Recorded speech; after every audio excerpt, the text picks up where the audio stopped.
Pick up your copy of the Son of Man Speaks magazine today. With the Son of Man Speaks magazine, you'll receive automotive tips, wholesome recipes, financial advice, and most importantly, a true understanding of the Word of God. Get your copy of the Son of Man Speaks from these select locations.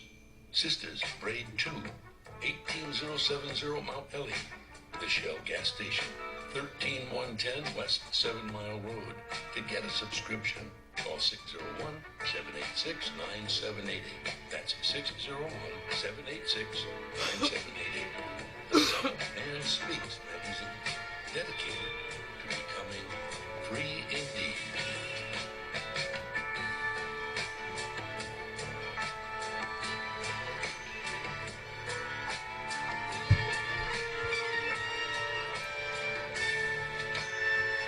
Attention, brothers and sisters, viewers and listeners, now available.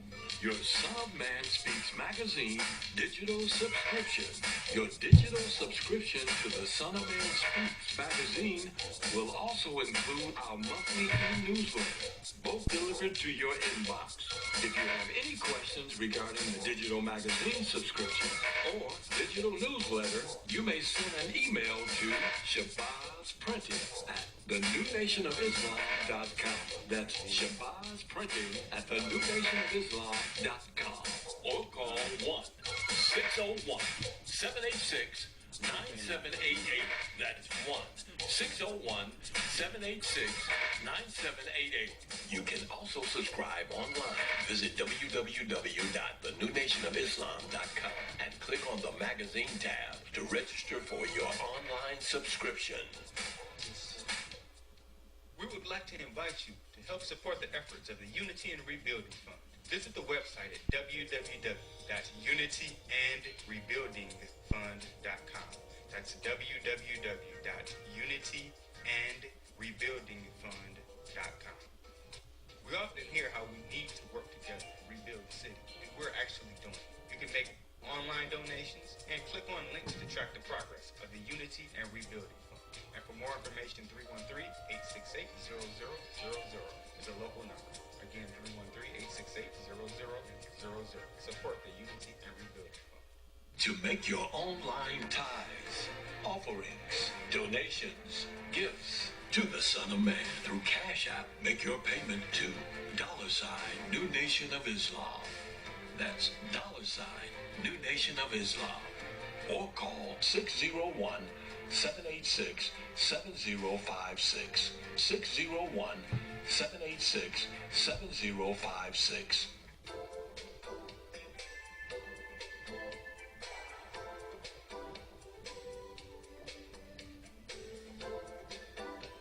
Are your clothes coming apart at the seams? Universal Seamstress and Tailoring has got you covered. At Universal Seamstress and Tailoring, we specialize in a wide variety of alterations and transformations to make and keep your clothes looking and fitting their best. From hem jobs to downsizing suits and dresses for a perfect fit to replacing zippers and buttons, Universal Seamstress and Tailoring is your one-stop shop for clothing maintenance. Also, do you have a logo for your clothes you'd like to wear? Universal Seamstress and Tailoring can put it there. That's right. At Universal Seamstress and Tailoring, we not only do alterations, but embroidery as well. Shirts, pants, coats, hats, even bags. If you can wear it, we can embroider it. So remember, whether it be alterations or embroidering you need, Universal Seamstress and Tailoring has got you covered. Universal Seamstress and Tailoring is located at 1404 Main Street, Fayette, Mississippi. Come and see us or give us a call at 601-786-0540.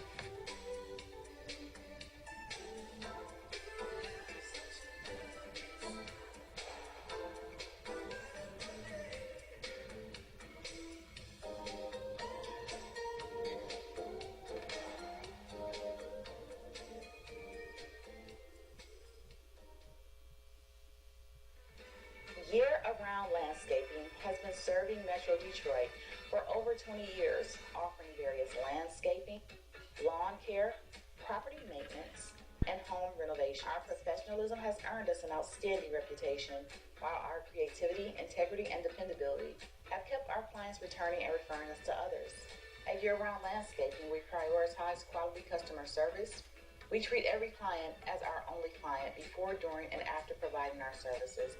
We believe in building solid relationships with our clients and ensuring their satisfaction. Whether you need a complete outdoor makeover, indoor renovation, or routine maintenance, we have the expertise and resources to deliver outstanding results. Our team is committed to providing exceptional service and completing every project to the highest standard. To schedule an estimate or consultation, please call us at 248-843-6139 or visit our website at yearroundlandscaping.net. Year-Around Landscaping. One source, unlimited resources. I just used your other one though today because it did 2 drips and I was like, oh, I can use my umbrella. My homegirl was talking about it. I'm like, don't talk about it. With our umbrellas, our customers are turning a drab day into a fab day. After all, representation matters. In other words, rain or shine, we've got you covered. Introducing Designs by Deej, your one-stop gift shop for all things handmade and unique. Our products range from our most popular umbrellas, blanket and pillow sets, handmade coasters, and other statement pieces that showcase the beauty of our melanin and natural hair in a beautiful and empowering way. You can find our brand at the sister shop locations in New Jersey and Atlanta, Georgia, or you can visit our website, www.designsbydeej.com. Again, that's www.designsbydeej.com.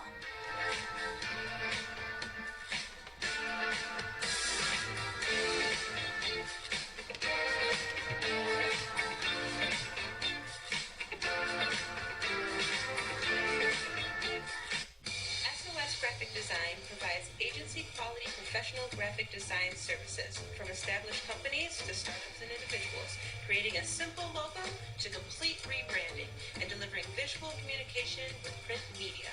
Everything SOS Graphic Design does has a single unifying objective: to set your business apart. We are at your service. Call 313-342-2166. That's 313-342-2166 or online at www.sosgraphicdesigns.com. For all facets of professional hair care and braiding, come to Sisters Braid 2, located at 18070 Mount Elliott in Detroit. We specialize in braiding and natural styles, knotless box braids, feed-in braids, scaled twists for men, women, and children. We specialize in all facets of healthy hair. Try our natural oils to keep your hair healthy. 313-826-0498 or 248-372-1738. Out of the pocket. 7 seconds. 6 seconds. Murray, here's the downfield. Oh man, the power's out again. You have reached Quality Construction and Engineering, your #1 emergency generator source. Power outages can be unpredictable, inconvenient, and disruptive to your life. With a backup generator, your life goes on uninterrupted with power when you need it. Not to mention the peace of mind of having your property suited to weather the storm. Whoever would have thought in Houston, Texas, that we would have an ice storm? It did happen, and that Sunday night when it came in, I got up and looked out the front door. Everything was pitch black. It was horrible. Something out of a novel or a science book that you had never seen before. Once the lights went out, my generator popped on. It ran 55 hours. The only one had lights. Get your backup generator installed with Quality Construction. We install both residential and commercial generators, so you're always covered. Schedule your consultation with us by calling 1-855-876-9370. That's 1-855-876-9370. Or visit us online at www.powerqec.com. That's www.powerqec.com. Financing is available with low monthly payments and 0% interest for 18 months. That was the best investment that we could have ever made. That's my backup, the Generac. Generators with quality construction, built tough enough to weather the storm. Capital Area Planning Services offers a variety of services catered to your land development needs. We offer landscape design, residential design, land planning, mapping and consulting services, and more. We have over 20 years of design and land planning experience. CAPS LLC offers services to developers, builders, architects, surveyors, contractors, government agencies, and private landowners. Feel free to contact us to find out which services are available in your area. You may reach us at 601-326-2966. That's 601-326-2966. You can also visit us on the web at www.capsllconline.com. Let us put on our thinking caps to serve your land development needs. The views and opinions expressed on the following show are not necessarily the views and opinions. The views and opinions expressed on the following show are not necessarily the views and opinions of WHPS, its affiliates, management, or sponsors.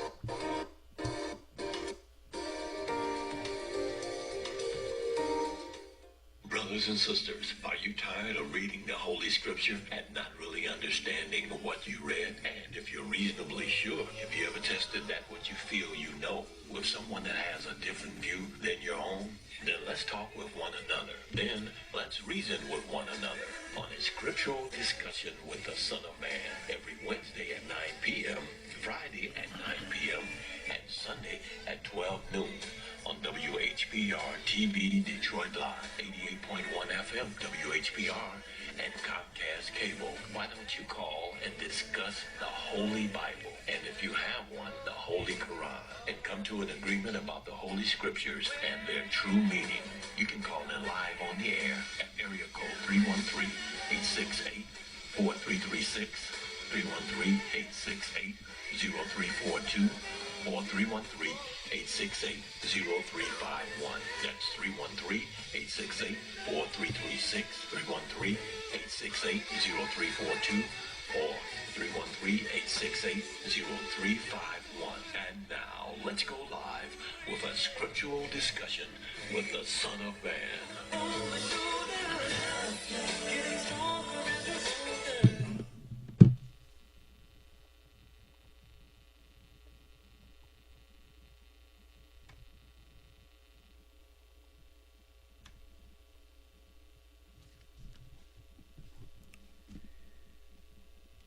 In the name of Allah, the Beneficent, the Most Merciful, the Truthful, and the Most Just, I greet you all once again who are hungry and thirsty for the true understanding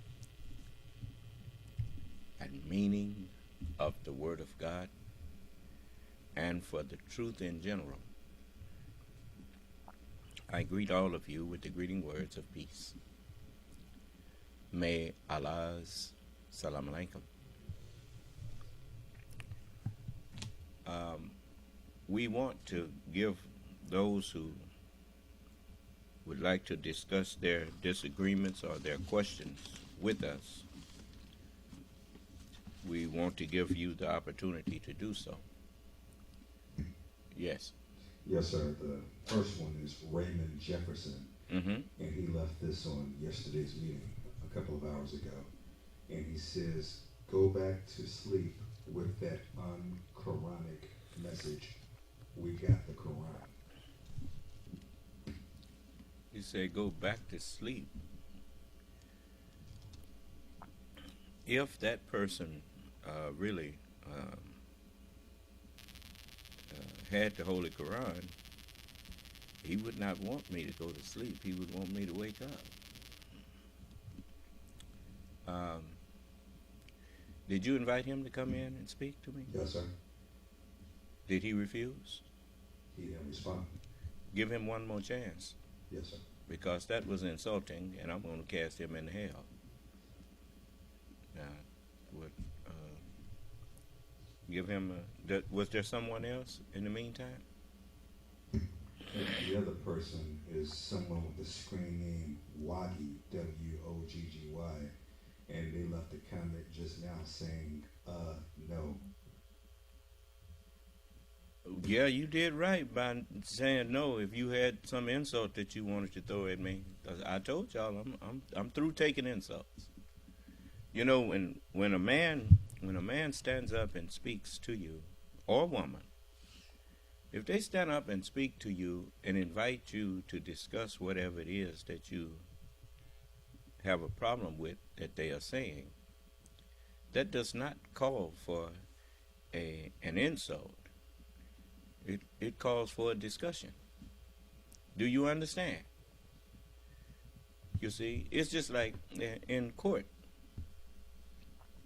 This is the one thing that, you know, the way that Allah helped the Caucasian to set up this country, and they called it a great experiment. It's an experiment to them because they had never did no government like this before. And Allah guided them to do it like this to teach you a lesson. That, for instance, look at the very foundation of the court or justice system of this country. A man or woman, an individual, has the right to face those who accuse him. Do you understand the value of that? You can't ambush nobody. You can't, in secret, make false accusations about people and be kept anonymous. No, there is no anonymity in the court system. If you got a problem with a person, face them.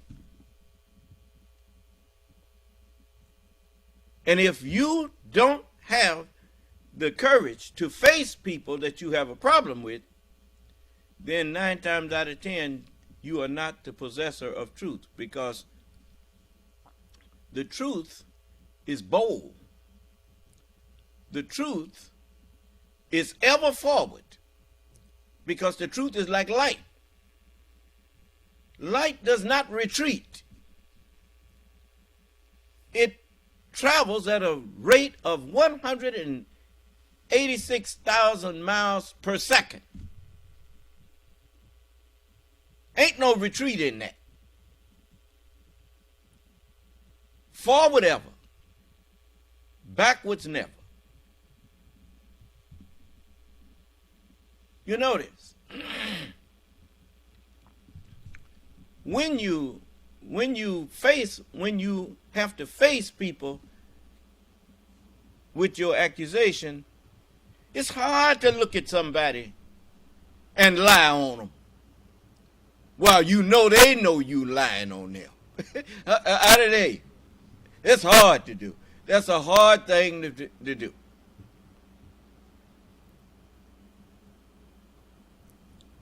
That's why Donald Trump, when he fired his chief of staff, General Kelly, he did it in a note. He couldn't look at the man and tell him that I can't use you no more. Why couldn't he look at him and tell him that? Because the first thing that General Kelly was going to ask him is, what did I do wrong? What's wrong? You wasn't willing to help me commit treason. That's what was wrong. And so you know, that's you know, it's just like these people here. You know, how many of you all think I should not cast them in hell? At least that one person. The other fella, he just said no. And that was that. That was that. Well, that's fine. Can't throw a man in hell for saying no. That's the truth. So I guess they're starting to find out that I do have that authority. So Raymond, he likes to ice skate uphill. Did you send him a text? Yes, sir. You said it was just 2 hours ago, so I know he was there listening. Yes, sir. Read it again so everybody will understand why I did it. Yes, sir. Raymond Jefferson said, go back to sleep with that unquranic message. Now, that was yesterday? He left this on yesterday's meeting. But it was yes, that was yesterday's meeting. Yes. Don't you all remember that that's what I was doing yesterday? Matter of fact, I was reading from chapter 64 of the Holy Quran. And I started at the first verse. And it says, in the name of Allah, the Beneficent, the Merciful. Whatever is in the heavens and whatever is in the earth glorifies Allah. His is the kingdom, and his the praise, and he is possessor of power over all things. He it is who taught you, but one of you is a disbeliever, and one of you is a believer. I taught on that. So he lied when he said that I was giving an unquranic message. Matter of fact, I showed over in the Bible where the Bible say the same thing. The Bible say the earth is the Lord's, the fullness thereof, the world, and they that dwell therein. The heavens and the earth, the heavenly knowledge and the earthly knowledge teach me lessons. They glorify me. So he's upset. He said, go back to sleep with that unquranic message. What, he want me to read the footnotes down there, huh? That's not a Quranic message in the footnotes. That don't even belong. The footnotes don't even belong in the Quran. Because it suggests that Allah needs some help to explain his word. Allah don't need no help to explain his word. No, sir. We need help from Allah to understand his word. The revelation of the book, there's no doubt in it. It's from the Lord of the worlds. Do you understand? So if Allah hadn't guided me to this, I would never have found the true understanding of it. So, to hell with Raymond. Amen, amen, and amen. Oh, send that message to him too. And let him read that. Now he truly can go on to sleep. Go make your bed in hell, but I won't be there with you. Because you are so disrespectful. Now, anyone else? Okay. So, always let me know when somebody come in here and say anything to me. I don't see, that's the one thing that other people on other sites do that I don't do. I don't ignore the comments of people because this is a class. This ain't no show. I'm not looking for ratings. I'm looking for students.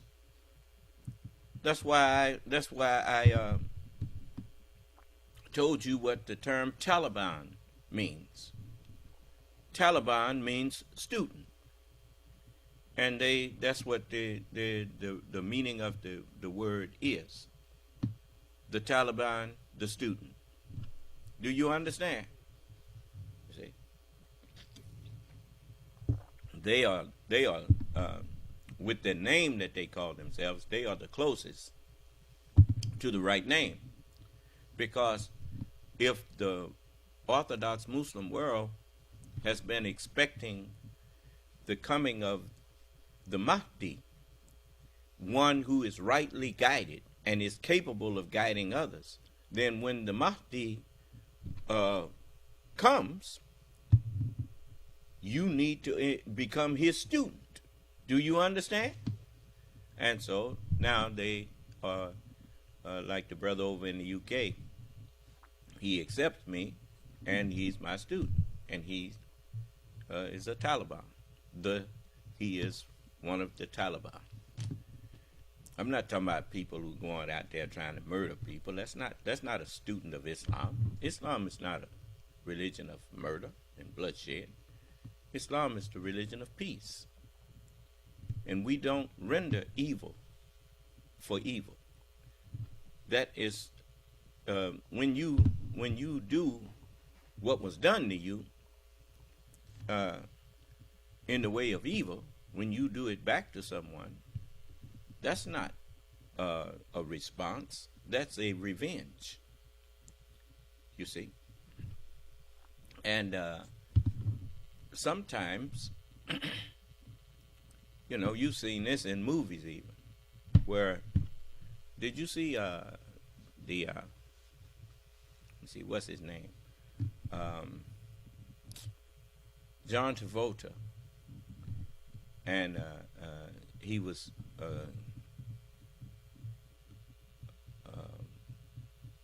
the name of it was what was it? I was just looking at it a few days ago. The Punisher. And John Travolta, his son had did, you know, his son was a criminal. Well, John Travolta is a criminal, and his son got killed by a law enforcement person, and so John Travolta thought he needed to take revenge. And in the end, his wanting to take revenge made him lose his whole family, and then his own life. Do you understand? Because when you go after someone, you had better make sure that you are on solid justice footing. Because if one of your loved ones committed an act or was aggressive and was wrong and got killed in the process, you ain't got no revenge to take. Because what was done to that your loved one was not revenge, it was justice. He committed an unjust act that cost him his life. The wages of sin, there's no such thing as unjust righteousness. Do you understand? So sin is unrighteousness. Then sin is injustice. And so if you attack a person, Allah loves not the aggressor. Do you understand? For instance, if a person is only speaking to you and you lose the argument and then want to go and physically attack that person, they're not wrong, you're wrong. You see? And if it costs you your life in the process, well, the wages of sin. You see? So you have to be very careful about thinking that you need to do to other people the same thing in the way of evil that they did to you. You may not be justified to do it. That's why you have courts of law. Do you understand? Allah taught you, He taught us. And He taught us through the current ruler that things are not always as they appear. That's why before you go off on a vendetta, you need to find out what did your loved one do that caused that. Do you understand? If anything, How do you do that? You get the person who did it, you arrest them, and you put them on trial, and you let them tell their side of the story and show you evidence that may be, as they call, exculpatory evidence to that justifies or justified the action that they took that cost your loved one their life. Do you understand? You see? And so it is, because if you go, the minute you start thinking that you can just, if you're going to follow Moses' law, an eye for an eye also means that if a person is trying to take your life, you got a right to defend your life, even if it means taking theirs. Do you understand? Self-defense is not a crime.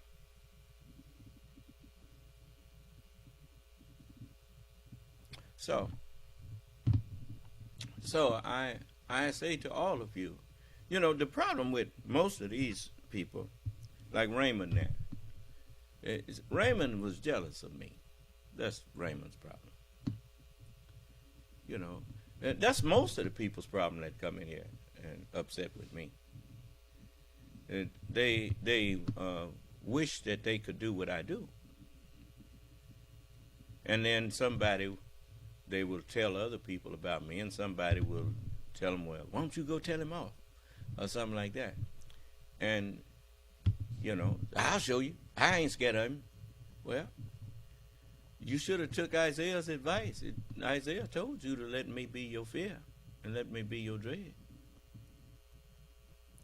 When you know what should curb any intelligent person from coming in here being disrespectful to me?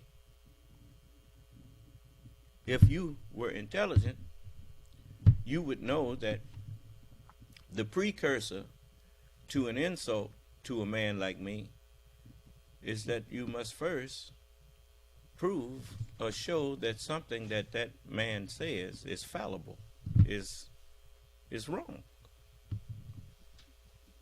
while claiming to be, thank you, babe. While claiming to be the Lord, you find me contradicting the words of the Lord. Do you understand? That's not, you can't contradict the word of the Lord and claim to be the Lord. Do you understand? I'll show you an example. You notice every messenger of God, when you look at the ones that they have in Moses, when you run out of Moses' words, you run into the words of David. You run into the word. When you run out of David, you run into Solomon's words, and you keep going. And the one thing you find, that all of them said that the words that they was speaking was the words of the Lord. Do you understand? And none of them contradicted the other. Remember when they wanted to stone the woman? They said Moses' law says stone her? Jesus didn't say, no, we ain't going to do that. Jesus said, okay, whoever among you who is without sin, let him cast the first stone, and then we can follow him and say we was following the one who was without sin. Do you understand? Do you understand? See, he was showing them how to do it. But wasn't none of them without sin. So they had to drop their rocks. I didn't hear you. Because, if the wages of sin is death, how come we ain't stoning you? Let's stone you too. You get up there with her. so we can do it to you. But anyway, so every messenger of God added to what the others said. They didn't take away from it. Jesus said not one jot or one tittle going to pass away from the law until all be fulfilled. Huh? You see, a prophecy fails after its fulfillment. It fails to be prophecy. It's just like I was looking at. Let me show you how my mind works. I was looking at Star Wars, and the little child named Anakin, whose mother was impregnated by the Force, and the little boy was very intuitive. Do you understand? He became Darth Vader. And when one of the main characters, Qui-Gon, discovered the little boy, he took him under his wing and introduced him to the Jedi Master Yoda and the Council. And they did a test on him to see whether he was endowed with, innate abilities to see into the future and see things. And he was able. And then Yoda said, no, he's too old. He says, to begin to train the training. And Qui-Gon said, well, if the council don't do it, I'm going to do it. So they, each Jedi was his own,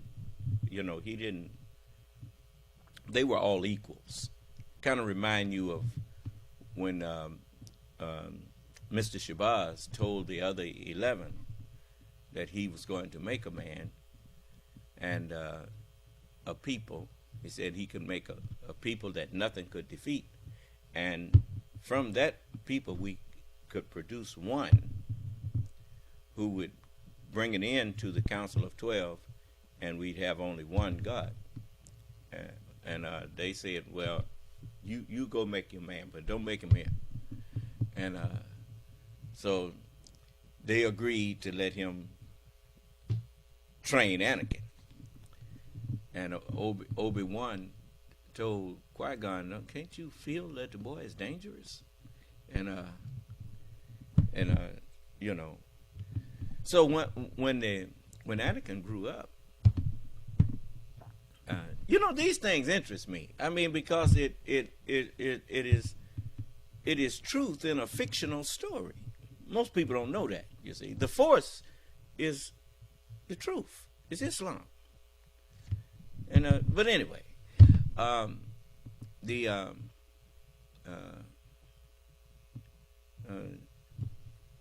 of the things that they said in there, like when training Luke, he said the Force is everywhere. It's in you. It's in me. It's between you and the ship. He says, he said, size makes no difference. This is just, there is no, nothing that the Force can't enable you to do. Do you understand? With God, all things are possible. Do you understand? The messenger taught me the meaning of God. He said it means the possessor of power and force. Knowledge is power. The understanding of it is the force with which you could apply it.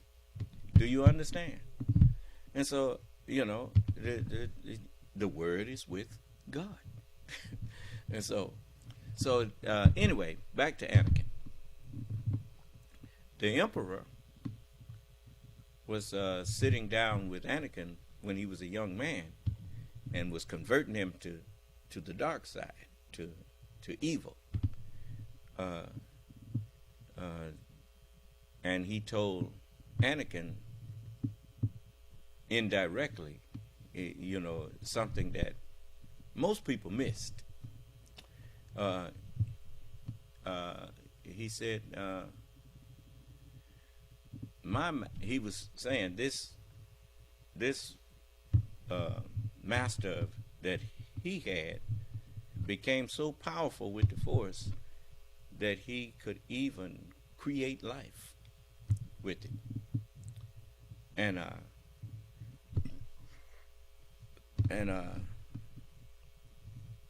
Anakin had foreseen the death of Padme, the little queen lady. And so Anakin wanted to save her life. And the Emperor told him, he said, after Anakin asked him, could you teach me? Could I learn that? He said, not from a Jedi. and so he had Anakin then. He took the bait. But what he didn't recall was his own birth. He was the child that was created by that fella, using the Force to do so. Remember, he told him. See. Now I don't know if even the author of it caught that, but as I said, the evil one learned to create life by using the Force and the midichlorians, as I said. But anyway, and I thought that was interesting, And Anakin grew up to be the result of the evil one. You understand? But he did bring balance to the Force. He gave birth to a son and a daughter, a male and a female. Balance to the Force. And Yoda was saying once, he said, when they said, well, Anakin is the prophesied one to bring balance, he said a prophecy misunderstood might be. Do you understand? So it was interesting. It kept me riveted to it, because everything that attracts my attention, I try to get the lesson out of it, because I know it's a lesson in it for me. And so all praise is due to Allah.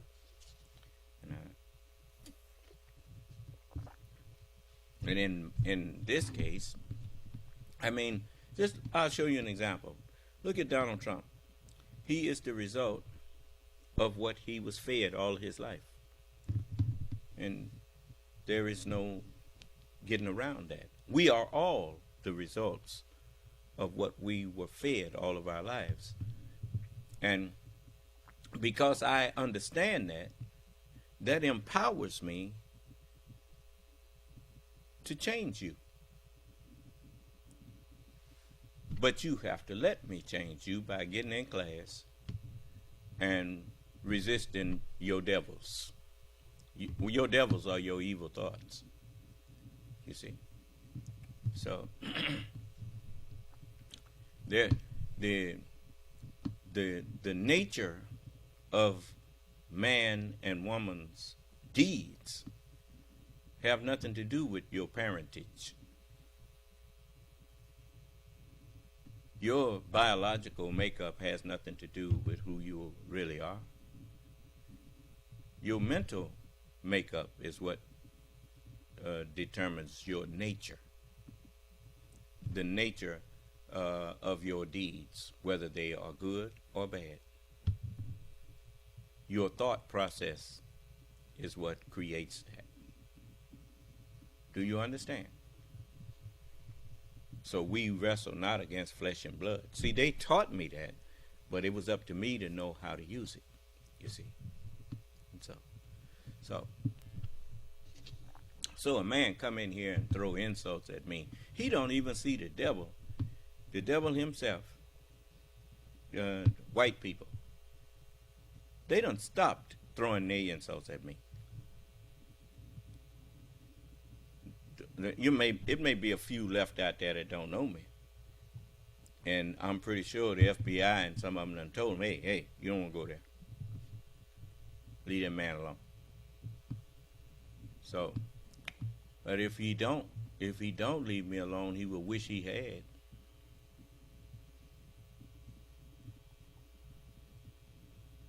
So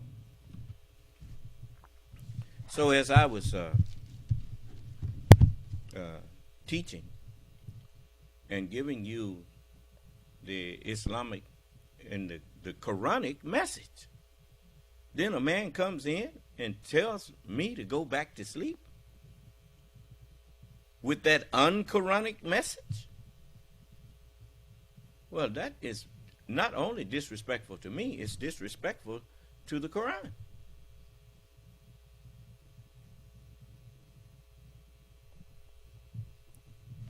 You see, you are upset because the Word of God is now, as the book teaches you in Hebrews, the Word of God can express itself now. It don't need you to express it. Because a man-child have been born who humbled himself and is the man-child, a man who is the child of the Holy Scriptures.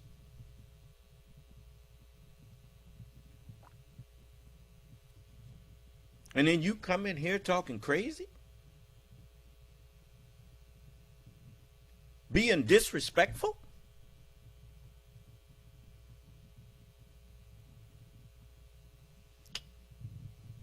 The same way that David said he hates those that hate me, I hate those who hate the Holy Scriptures.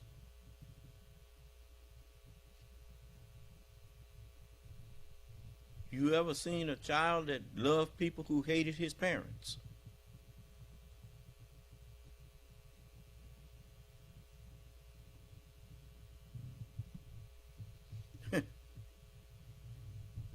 So, you know, if you hate the Scriptures, you hate me. If you love the Scriptures, you love me. It's just that simple.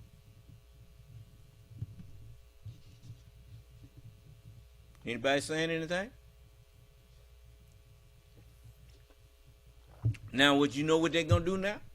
They're going to go back and look at that Star Wars. I'll send you back to study, boy. You don't see, I pay attention. That's one of the things that people get mad at me about, is that they be talking to me and I'm really listening. And then I will give them a solution to something that's troubling them, and they ignore me and think I don't know what I'm talking about. Okay. What can you say? You know, you've been so used to following blind leaders that now that you got a leader that can see, you notice these blind leaders, it's been getting you free for how long? How long they been getting you free? I was riding on the highway and happened to look over at a sign. I think I was riding through Kentucky last night. And I saw the sign on the side of the highway. It said, "The Word of God will set you free." I said, that's saying something. That sign's saying something. And I've been setting people free if they listen to me. What is free from what? Free from a delusional mind.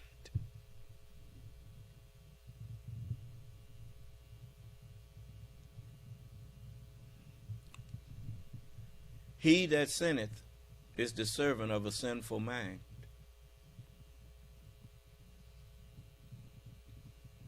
But if you continue in my words, then you will be my disciples in your deeds, and you shall know the truth. You shall have interaction. You remember how I say Adam knew Eve? Well, you shall have intercourse with truth. As you practice what I tell you to do, then you will know the truth. You will, you can't claim you come out of theory, you come out of a class of theoretical science, or whether it's electronics or any science that you go to learn the truth of. You can't claim you understand that subject matter with theory. You got to have intercourse with that. You have to practice it. You have to put practical application to it. What did Morpheus tell Neo? Knowing the path and walking the path is not the same. Do you understand? There you go. So, it is more to give you theory is to acquaint you with the subject matter, to tell you or to give you the wisdom is to have intercourse with it. Do you understand? Now you have intimate knowledge of it because you've done it. Did you see Close Encounters of the Third Kind? All of them that was drawing pictures was really lost. They didn't know nothing about that site. But the one who did the sculpting, he knew every aspect of that mountain and where to hide and where you could get out and go down and be there. Huh? He was the chosen one all of the time. Do you understand? It's like how we got here. We assume that it is all random. But we don't know. I know one thing, we was the one chosen to get the prize. Now, and there's nothing happens in this universe that Allah does not permit. Do you understand? You never know. Maybe out of all of them life germs, they were just put there to help you, or they was put there as a distraction to force you where you needed to be. Do you understand? Because after all, the man's body has been trying to kill you ever since you was brought into existence. Your scrotum, you was in there struggling for your survival the whole time. You understand? According to what they taught me. So, in order to be a good teacher, you have to first be a good student.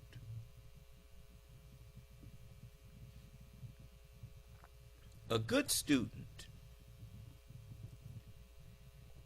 and a bad student, they may look the same. But a good student does not just pay attention to what's being shared with them. The good student has sense enough to ask, why should I do this?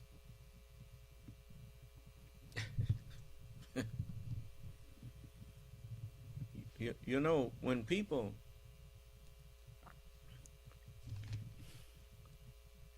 remember the Holy Quran says every soul comes and with it a driver and a witness. Did you see Captain America, the first Avenger? When they went to choose who would be the experiment, the scientist wasn't looking for the strong. He was looking for someone, because that serum that he had was going to magnify what was already in you. That's what it was designed to do. So a good man would be magnified to be even better, and you know. But an evil man is, even if it was ever so slight, it would be magnified too. Do you understand? And so, you know, he asked him, "Do you want to go and kill Germans?" He said, "I don't want to kill nobody." and so the man told him. He said, he didn't. He approved of the answer that he gave, because that is. If all you want to do is kill people, you may make a good automaton, but you don't need unlimited or enhanced powers, because you are a tyrant looking for some. You are a seed of a tyrant hoping to be watered and cultivated. Do you understand? That's what the Red Skull was. But anyway, and so I thought over those things, how all of my life I watched the injustices that was done. But thanks to the teachings of my mother, I just, I wasn't into what you call revenge. I just thought it was crazy for people to want to sit up at somebody's lunch counter and let that person feed you, and they hate you and would do whatever to your food or whatnot. Why would you want them to serve you anything? You ain't got to serve me nothing, because I ain't going in there. And some people would call that cowardice. Well, that's what your enemy would call it, because he wants to kill you. And when you walked in there, you was giving him justification to beat you up and do what he wanted to do to you, you see. And you were also neglecting a very important lesson. I mean, if you had asked, I would politely ask, "Hey man, can I look around in here? And for this sure is a nice place. I ain't got to lie to him. I tell him the truth. I like your establishment here. May I please look around? Look at it." He may say, "Yeah, nigga, come on there." Yeah. So you wouldn't happen to have, I'd like to have something like this. Even if he ain't got no blueprint, I got the print looking at it. I can go build me one, instead of there trying to beg him and fight him to let me sit in his. I don't want to sit in his. You see, I'm wearing clothes now that, the little lady thought that, I didn't like overalls. I like the overall style. But the suit coat that I have to go with it, it's not your style, it's my style. Do you understand? so that I mean, I don't look at what other people have and have what you call a child's envy. There's lots of things that the white people have that I envy them for. But it's not green envy. Do you understand? It makes me realize what is possible. There's nothing that one man can do and accomplish, or one people can accomplish and do, that another people, if they take their example and apply it to themselves, they could accomplish it too. Look at the Japanese people. Very industrious people. You used to could buy something made in Japan and you knew it wasn't going to last. Well, didn't nobody want nothing that's made in Japan. Now, when you buy something that's made in Japan, most of the components and stuff, and look at these cars that the Japanese make. A Toyota truck, for instance, that little pickup truck they made, the Toyota. You could drive that thing until it fall off Monday. And that little truck was something. We had one before. It just run, man. It just ran and ran and ran. And so, you know, they learned. You look, if you don't have an aversion to learning, the universe is your limit, not the sky.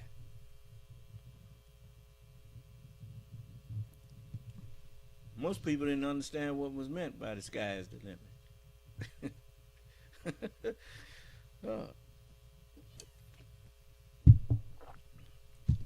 The sky traps you to the planet that you want.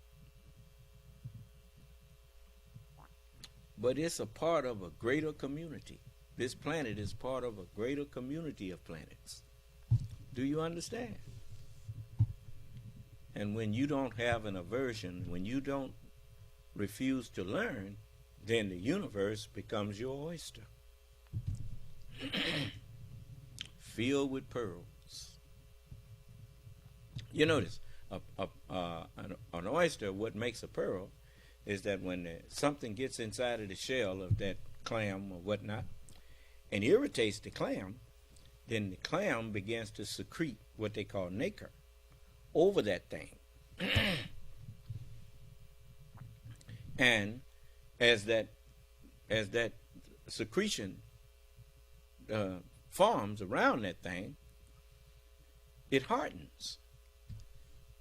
And then the more nacre is secreted. It's just a constant irritating thing to the clam. But you notice, when things trouble you, they irritate you, and then you have to secrete knowledge and understanding of what to do about it. And that's why we call Jesus, he called the teachings of truth, he called it pearls. He says, cast not your pearls before swine. You see, neither give that which is holy unto the dogs. And so, you know, the same way that a physical pearl is formed because of something that irritated that clam, when things irritate you and me, that's what 400 years of slavery was. It was an irritation to us, to cause us to become greater thinkers. You see, these people strive to be greater warriors. They think that force, brute force, will give them domination over others. That's what their maker taught them. That's why he taught them how to be smiths and make iron into weapons. Remember, the beast had great iron teeth. That's what them chains was, his teeth that he grabbed us with. And so,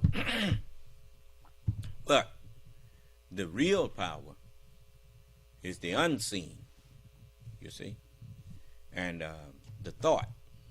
And that's why the messenger said a Muslim thrives on opposition. Yeah. And you notice, I spent the whole past, some of you all was almost with me the whole past 40 years, 45 years now, but I spent that dealing with people who oppose me.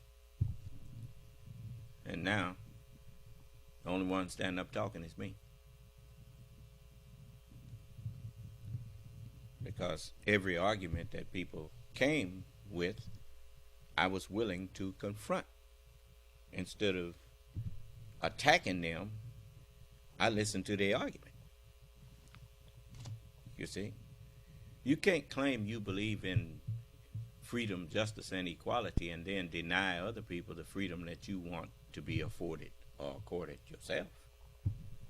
If I have a disagreement with you, I'd like to be able to talk to you and express it. Well then, if you have a disagreement with me, I should afford you that same opportunity. You see? That's justice. You see? So, the trouble is,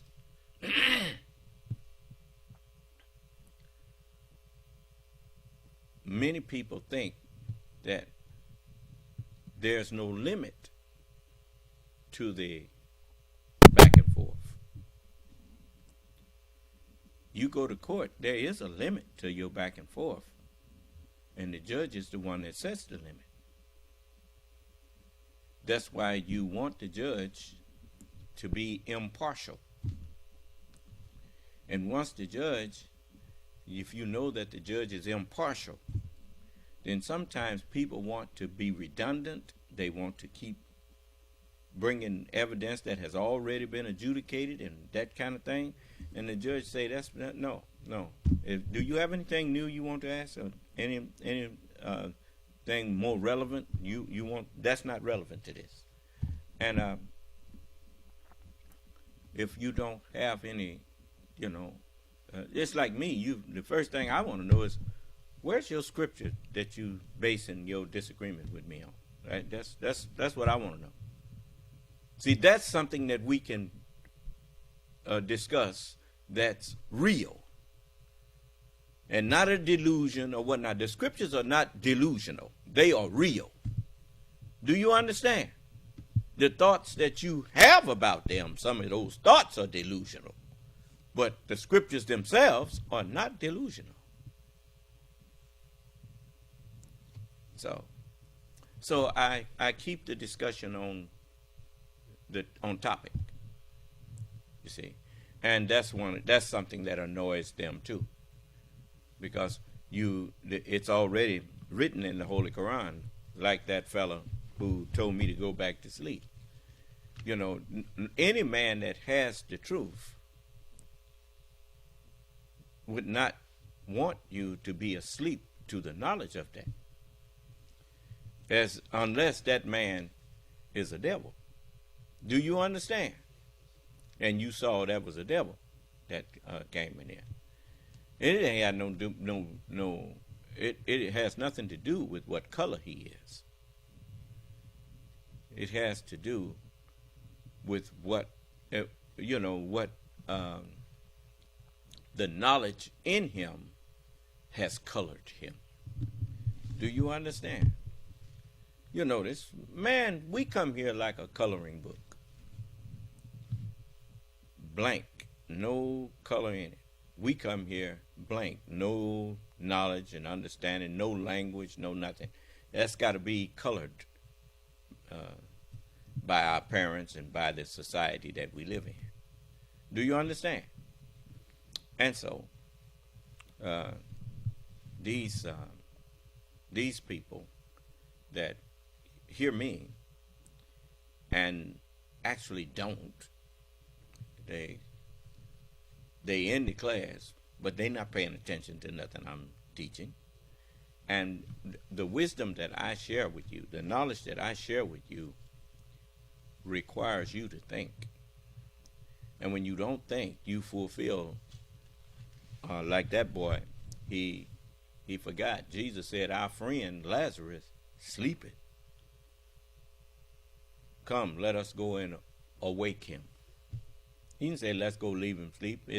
The disciple said, Lord, if he's sleeping, he do well. And Jesus said, no, Lazarus is dead, man. I gotta go wake this man up. Huh? He's spiritually dead. Okay, if you are alive with Quranic messages and you say I'm asleep, well, why you don't want to wake me up? You see, he projects. He's the one want to go back to sleep and can't because I done woke him up. Do you understand? And he said, we got to go on. We got the Quran already. You know, and yeah, but you ain't got what I got. And that's why it bothers you.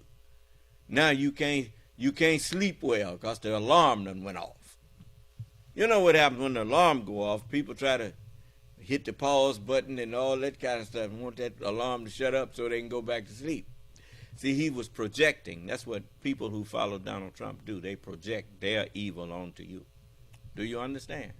They project their condition onto other people. You see. And so I'll read something to you here. In chapter 22 of the Holy Quran, it says in the 8th verse, it says, and among men is he who disputes about Allah without knowledge of Allah and without guidance. He ain't got nobody teaching him. And without an illuminating book. Huh? And that's what you notice. You never hear them quote a scripture and say, I'm violating this scripture and violating that scripture. If you went into court and claimed that you filing charges against somebody, the first thing people, if you the police, the first thing they want to know, what is he charged with? What violation of our laws is he charged with? You remember when the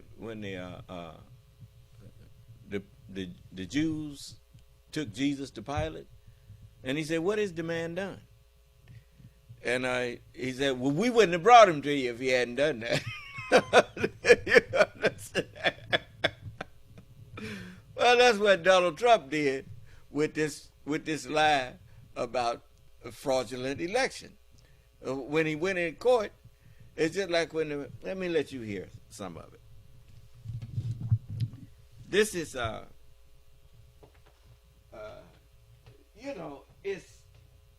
it's not funny, but it is funny that so many people are trying to do what Donald Trump is doing. Just a moment. That Trump is going to be more determined to upend the norms and the customs that make democracy possible. He is going to have fewer restraints, no real guardrails. I think January 6th is basically a starting point, not an end point, if there is another Trump presidency. I think there's ground that's covered in betrayal where you reported, let's deal with Hitler, okay? Okay. Trump's affinity for Hitler was always covered under an umbrella of his stupidity, right? People like General Kelly were like, oh, you must not get it. You must not mean Hitler's army, right?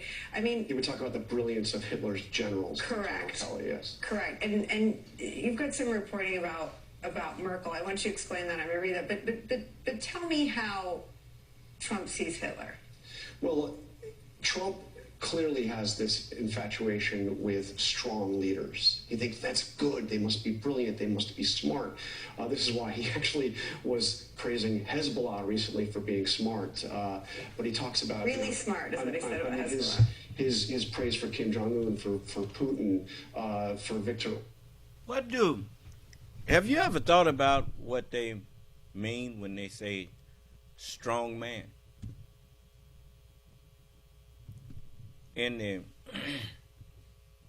When the news media, they used to call it strong man Muammar Gaddafi, strong man Noriega, strong man Kim Jong-un.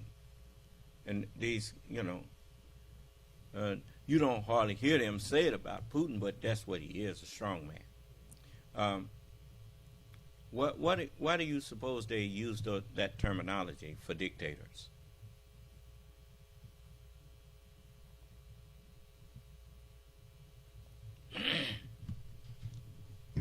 Because they force their will upon the people instead of allowing the people to choose between. There's no such thing as a leader, as people forcing their ways on one man, forcing his ways on masses of people. No such thing.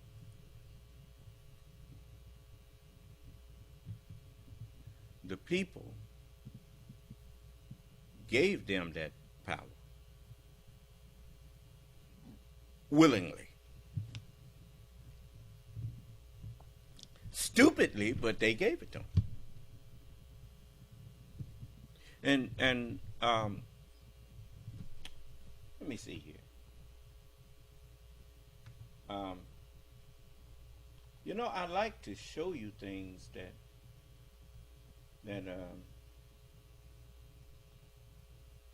well, I won't show you now, but because I don't know exactly which one it was. But on Babylon 5, Ephraim Zimbalist Jr. played the part of a man that was trying to get rid of the Psi Corps. And Mr. Garibaldi had been taken over by the Psi Corps. They had did something to his mind where he could infiltrate Ephraim Zimbalist Jr.'s company and find out what he was up to.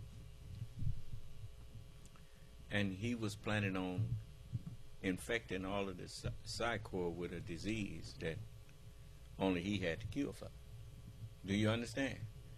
To control them. And but anyway, in the meantime, that crooked president was getting in their way because him and Sheridan, and they wanted to give him the captain, Sheridan. Remember that episode? Yeah.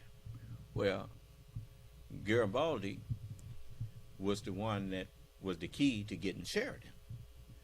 And so Ephraim Zimbalist Jr. told Garibaldi, if you give Sheridan to the president, then he will calm down, and then we can do what we need to do. And so Garibaldi was not at himself, and he said these men men take power. He said people don't take power. We give it to them. you know, the masses of the people. Hitler didn't take power. The German people gave it to him. Do you understand? That was the lesson in that. He seduced them. That's one of the things that they call Hitler. He said he seduced a whole nation of people. How do you seduce people? You find out what turns them on, and then, you know, like a woman can seduce a man, a tyrant can seduce people into giving him what he wants. If he's articulate enough and shrewd enough, he can make them think that he's something that he is really not. Do you understand? And so, you know, I told you, you know, you can't learn from people that you hate. Your hatred is like that, them clouds and rain and tornadoes and hurricanes and whatnot. That's strong motion of the elements. The only thing you can do in that is go and take cover. Huh? Strong emotions, hatred and love, all of those strong emotions. It is better have dislike and like, because the strong things can blind you. Do you understand? And so it's just like people that hate white people and think white people can't tell them nothing. Well, that's why that's why you're ignorant, living up under the man who's the ruler of been ruling the earth, and you think he can't tell you nothing. Okay. But anyway, I know they can tell me something. They done told me plenty. You know, as the messenger told me, he said, study the devil. Study the white man. He said see how hard he works to be successful? Do you think you can do less? So people tell me you need to rest. No, I need to work. My body, I pray Allah to give me new strength and renew my strength so that I can work and work, not rest and rest. No. But anyway,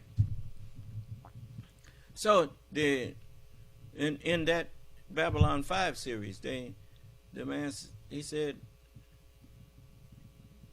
men don't take power. We, the people, give it to them. Huh? Okay, when you got one man that the people have given their autonomy to, it's just like you all. You notice, you talk to any one of the messenger's followers when he was here. We didn't give up our autonomy. That's not what he was doing. He wasn't making clones. The Honorable Elijah Muhammad, look at Malcolm. Did Malcolm sound anything like the Honorable Elijah Muhammad? While claiming to be the follower of the Honorable Elijah Muhammad, Malcolm still did not lose himself. Huh? The messenger, he was not here to rob us of our self-identity or our worth. He was here to show us the best that was in us. Do you understand? Like the rain and the sun. The sun brings up the rain from the earth, purifies it, and drops it back down and brings out of the seeds what was hidden. That was all packed up. And then the sunlight and the rain and the material in the earth got together and unpacked what was in that seed. It unfolded. And man, we saw things that we never would have saw if it had not been for that sun and the rain. Do you understand? You would have never met a man named Malcolm X if it was not for the Honorable Elijah Muhammad and the truth that he was bringing. Do you understand? You'd have never met me. You'd have never met Minister Farrakhan. You would have never met none of us if you had not first met that man over there behind my right shoulder there. Do you understand? And he did not clone us. That's why you never hear them refer to the messenger of God as a strong man. No, he wasn't no strong man. He was the messenger of God. He was the messenger of Allah, the messenger of the truth. You see, but you notice the people who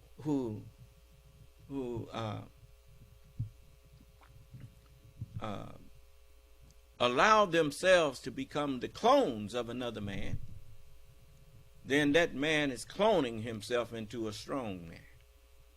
You see, he's many, but he's just one.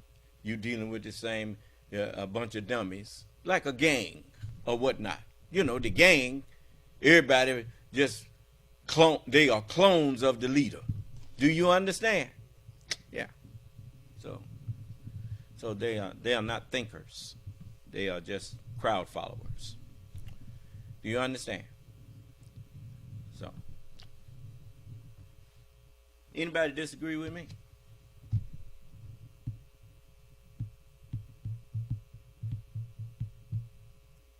How does he know so much? I pay attention. Why is, let me tell you something. You cannot hide wisdom.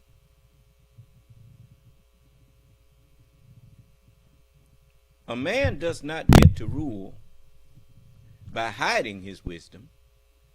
A man gets to rule by acting on it. You heard those saying? Your actions speak so loud that they drown out what you're saying.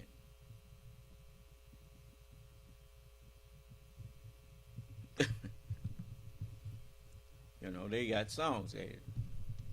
People say believe half of what you see and none of what you hear. Huh? Yeah. You know, if you pay attention and use all your senses, you hear, you know, most people, they don't realize that when they say something smell fishy here. What you using your sense of smell? The spiritual sense of smell. Do you understand? Then, you know, a lot of times people say, no, I can't see that. And what do you mean you don't see that? You cannot agree with that.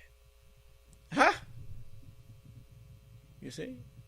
There's many things that we use these terms, but we don't think about them.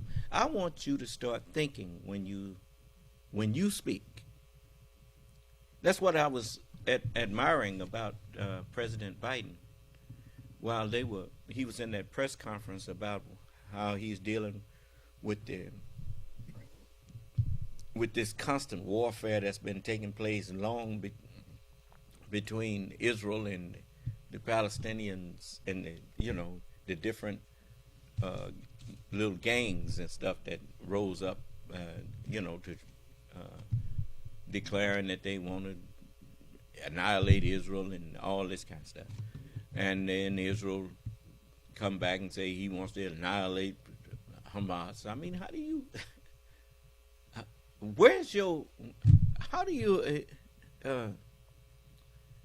do you come to any kind of peace when both of you saying that you want to wipe each other from the face of the earth?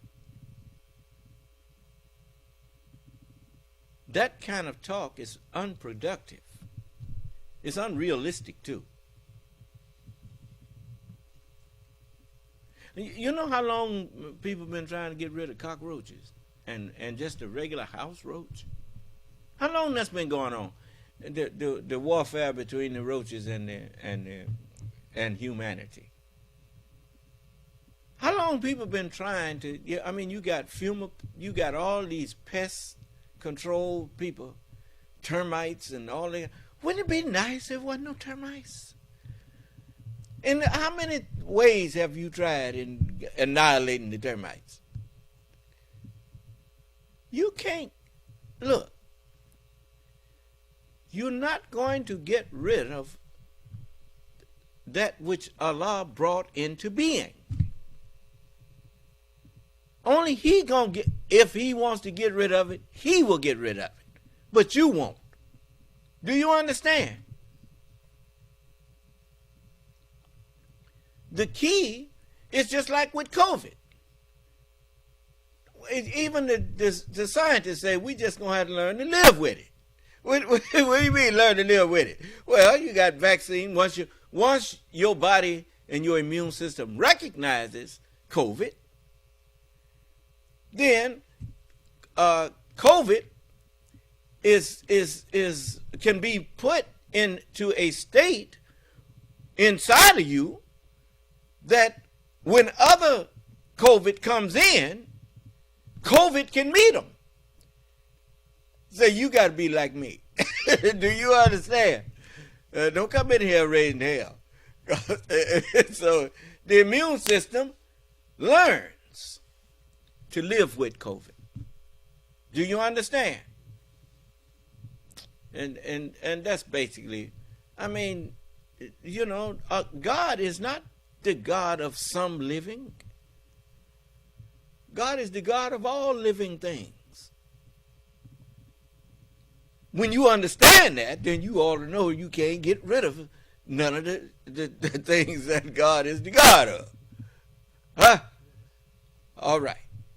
The idea is the work of righteousness shall be peace. That's why Allah taught the scientific community how to discover a way to vaccinate and give the human being a way to allow the introduction of that creature into the family or the body of the human being, and don't have to try to kill it. All you have to do is make it harmless. Do you understand? So that's why the messenger, he kind of hinted to that when he said, if God want to continue to let them live on the earth, talking about the devil, white people, he said, that's him and God.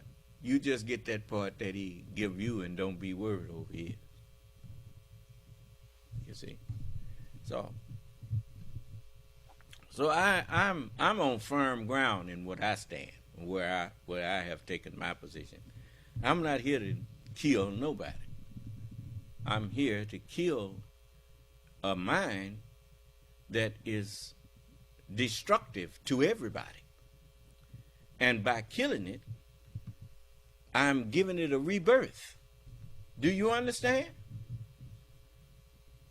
And so, you know, you need to, in order to become an adult, you need to die as a child. If you're not willing to die as a child, you will never be an adult.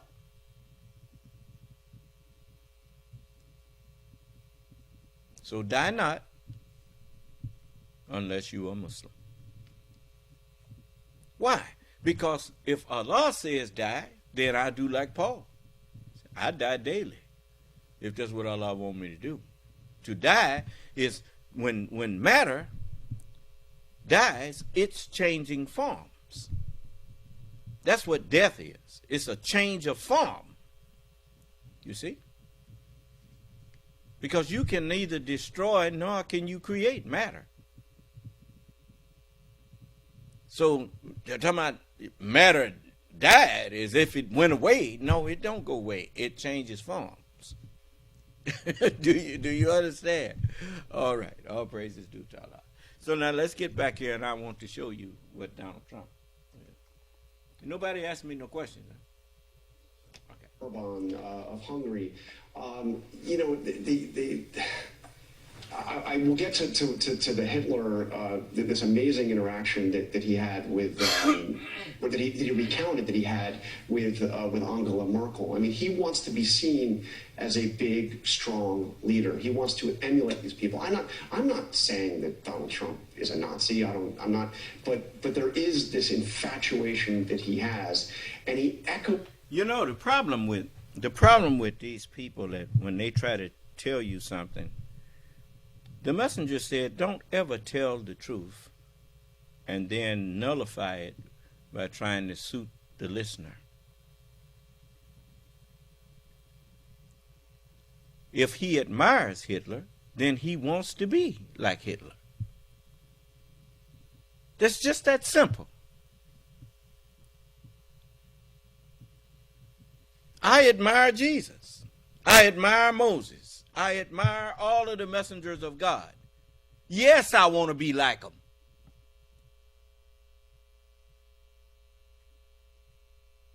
I don't know where you say you admire somebody, but you don't want to be like them. I didn't hear you. You see how foolish that sounded. But he's afraid.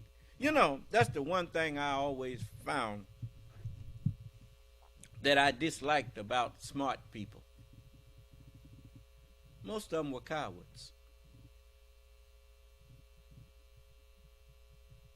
Every now and then you met a brother that was really smart and could fight.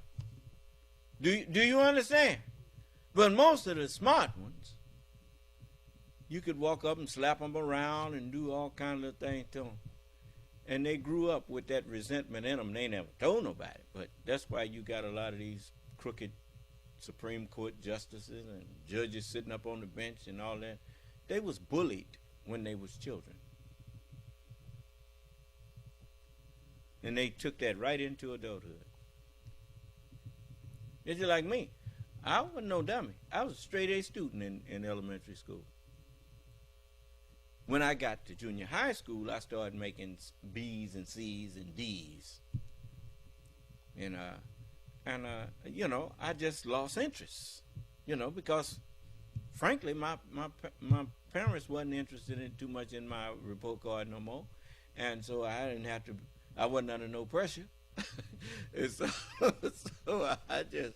I got with the boys, and we you know, we put school where it belonged, as far as we was concerned. You know, I was there because I had to be, not because I wanted to be. And so I got by, you know.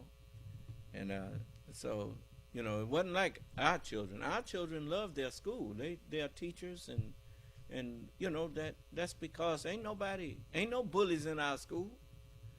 You ain't got to learn how to fight your way home and all that kind of thing, and put up with somebody talking about your clothes and talking about your hair and talking about how black you is and all this old kind of foolishness. But I grew up in a hostile environment, so I learned hostility. I learned to protect myself. And so you notice people come in here. You know, I know how to talk back and wolf back. I ain't, you know, I had to learn that. Or either get beat up every day. You fight. You will learn to fight, or you will learn to be a rug. So, you know,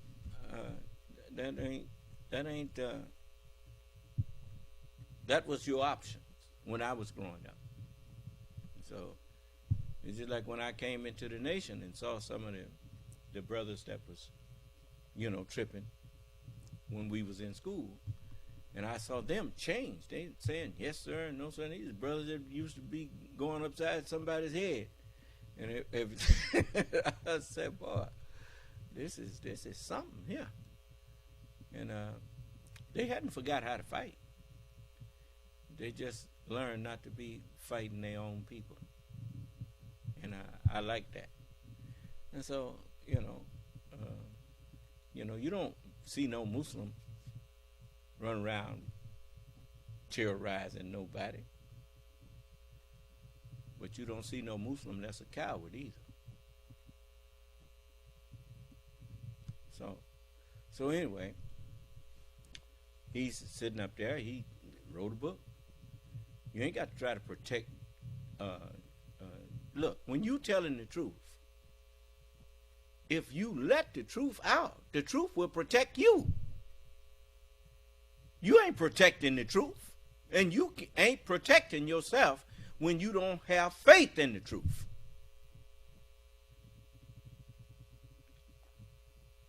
I have faith in what I teach.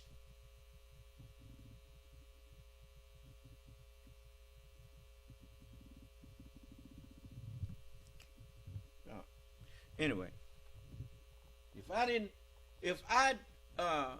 I wasn't going to speak it the way that it was given to me, Allah wouldn't have chose me. I don't have to bite my tongue for you. As the messenger said, I'm going to keep the teeth off of my tongue. What you need is some frank teaching.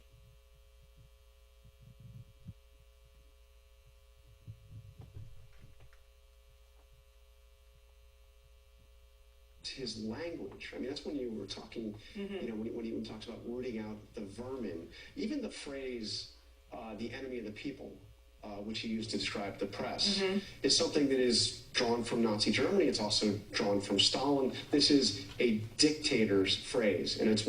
Now, remember, when the dictator says that the press is the enemy of the people. Now remember what the dictator is. He's a strong man. Huh? So the dictator, when he said that the press is the enemy of the people, he's saying the press is the enemy of the people who have given their allegiance to me. Huh? That's who I want you to go against. As he's telling them, you know, my enemies is your enemies. Do you understand now? That's why he's called a strong man, because it's more of him. You saw what's his name? The Age of Ultron. Okay, remember when Ultron said, "There's lots of me." Is that right? And Smith in The Matrix, he says, in so many words, he says, just me, all through the internet. It's me. Yeah, well, that's what you got in that that MAGA, as they call it. And you notice, MAGA means mayhem, anarchy, godlessness, and autocrats. MAGA. You see, and that's what they created when they went to Washington, mayhem and anarchy, so that Donald Trump could come up there and declare. That was the plan. At least that was the plan when he said it would be wild. He was planning on declaring martial law because he had mayhem, anarchy, and you know, don't nobody commit mayhem and anarchy that believes in God. So there's godlessness. Do you understand? And they wanted to install an autocrat or an autocracy in the place of a democracy. Do you understand? Now, do you not think that it's something mighty strange that nobody in that movement cares to discuss what I say and call me a lie? You don't think that's strange?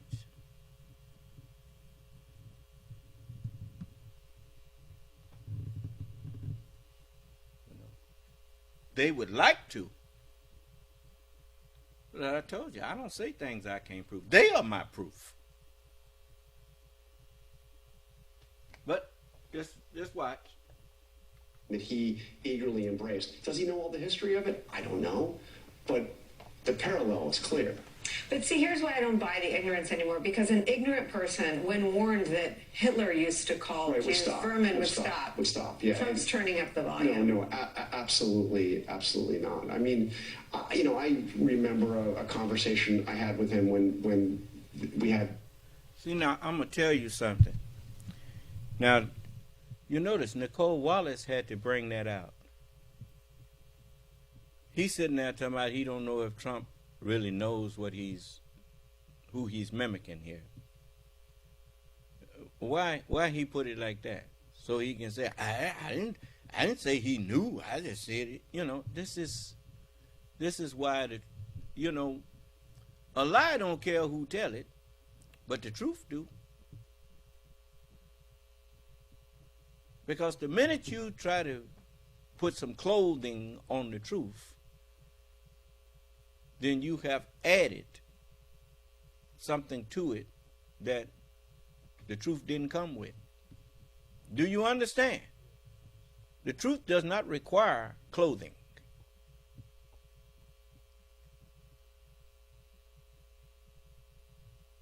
The truth don't require someone else to help it explain itself.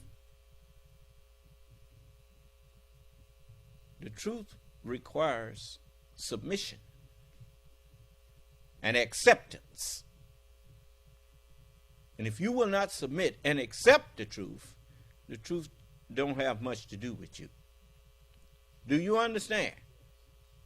Okay. Now, she straightened it out that she don't buy this thing about Trump was ignorant. No, he was not ignorant. He knew exactly what he was doing. From following Monkoff, to tell the big lie and stick to it, to all the rest of the stuff he's been doing. Do you understand? And if you're too cowardly to say that, now you understand why your woman don't want to bear no children for you.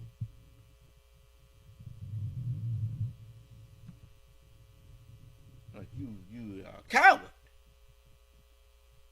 She thought you was more man than that. Running around here all these years talking about you supreme and all that kind of stuff. You're just a supreme coward.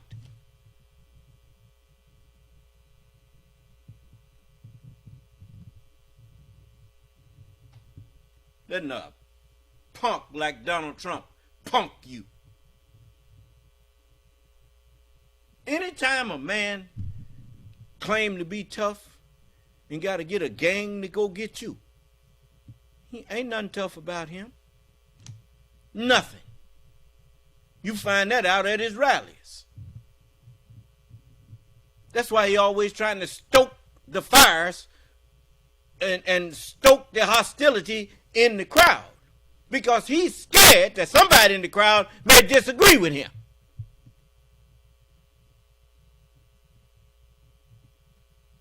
And they might stand up to him. Then the crowd will boo him down and shout him down. Huh? Because he's a coward. And everybody who takes part in that kind of stuff are cowards.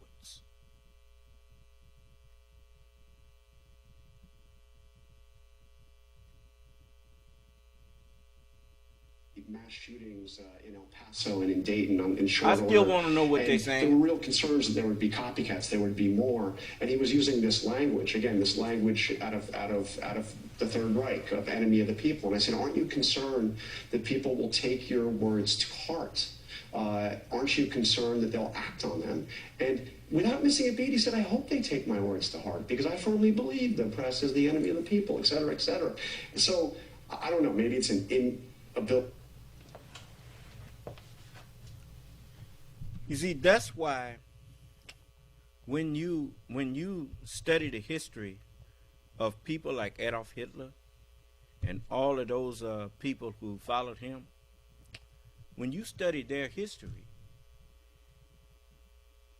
if you were any kind of reporter, you would have seen what's meant by saying they are enemy of the people. They're the enemy of the people who accept your tyranny. That's what the press is. See, his enemies is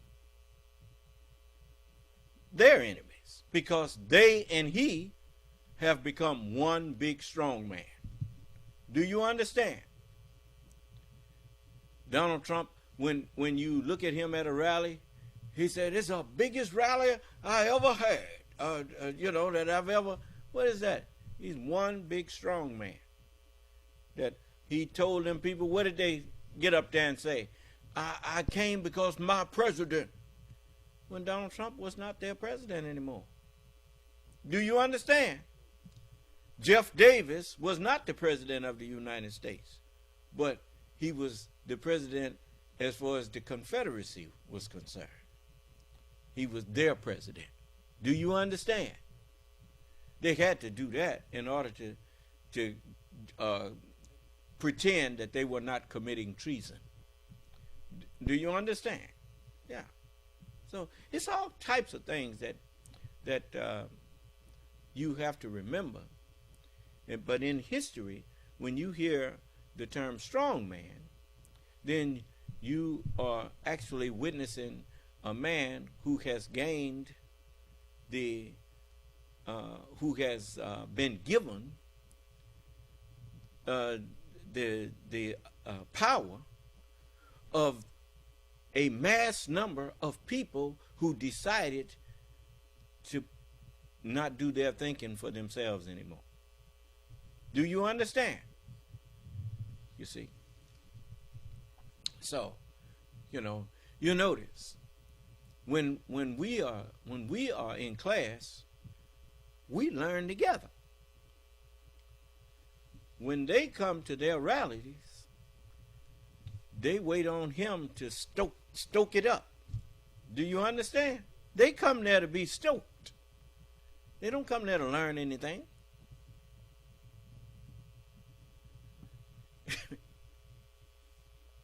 That's why the news don't mean nothing to them. You see? The only thing means something to them is their strong man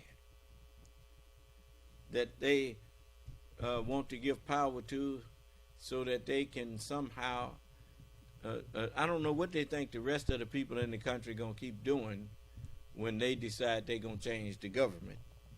But anyway, they ain't thought that far.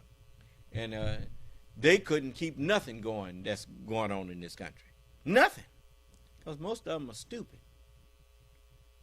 Do you understand?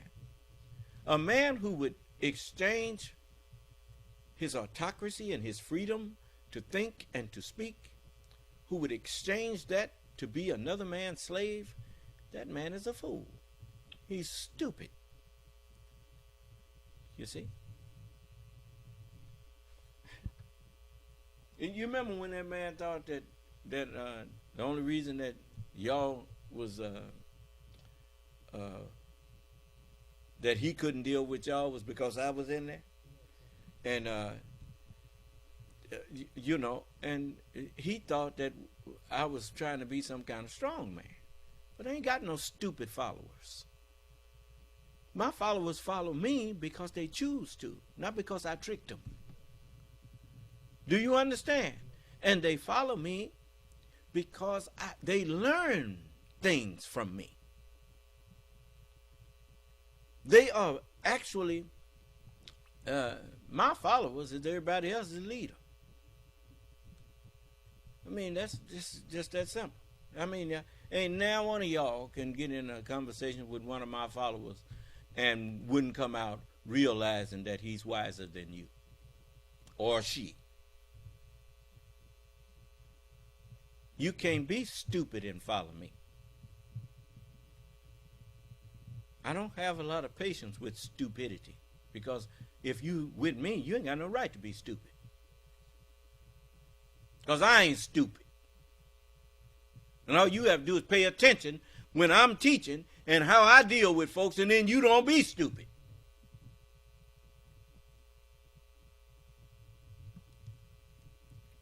So, anyway, let's get back to this. You do have any kind of empathy or understanding of the consequences of your words, but that is consistent. I mean, that is not new with Donald Trump. Let me read the Merkel stuff. Okay, it's from the book. One prominent member of Congress, a Trump ally, told me that the president on 2 separate occasions claimed Merkel had complimented him in the large crowds he attracted when he spoke. Quote, she told me that she was amazed at the sight of the crowds that came to see me speak, Trump told the Republican congressman. But she said she could never get crowds like that. In fact, she told me that it was only one other political leader who ever got crowds as big as mine. Only one in history. The Republican congressman couldn't believe the insinuation was lost on Trump. And I'm thinking, you told me while recounting his interaction with Trump, you know who she's talking about, right? Take me behind that. Take me outside. I mean, this is, first of all, it's a very prominent member of Congress who was very close to Donald Trump, who was absolutely blown away by this. Because clearly, who knows what Merkel actually told Donald Trump, but he's recounting the story. Right. The Chancellor of Germany telling him, only one person could get crowds like yours in all of history. It's obvious what she is trying to talk to him, because Trump's bragging about his crowds. So, I don't know, this ally felt that Trump enjoyed the idea of being compared to Adolf Hitler. At least the aspect of Adolf Hitler attracting all those huge crowds. Huge crowds. What is the level of unrest inside Trump world with what you've reported? I have to tell you, first of all, Trump world is really small right now in terms of the people that are around him. I mean, there is no real... Boris and the lawyers? There is no, campaign headquarters. Right. I mean, he had a very skeletal staff in 2016. I wrote about it in my first book, a fraction of what Hillary Clinton had. He had this little... You know why Trump world is small around him? That's part of the aura. And, people are very seldom not disappointed when they meet their idol. Do you understand? That's the I mean, when they see Trump, it's at a rally, it's at something that they don't spend day-to-day life with him and find out how really dumb he really is. Do you understand? Because if they found that out, they would not be his clone anymore. But he has to keep that. That's what most of the leaders of this world do. They keep you at distance. Because the minute you see them for what they are, that they just putting on the front. I mean, when you really see them in their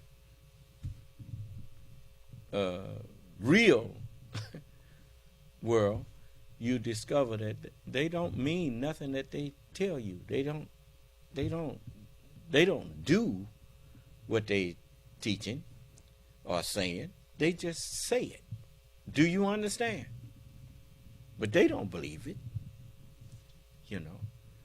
And that's why that brother asked one of the brothers that's with me, well, I know what the Son of Man say in public. What's he like in private?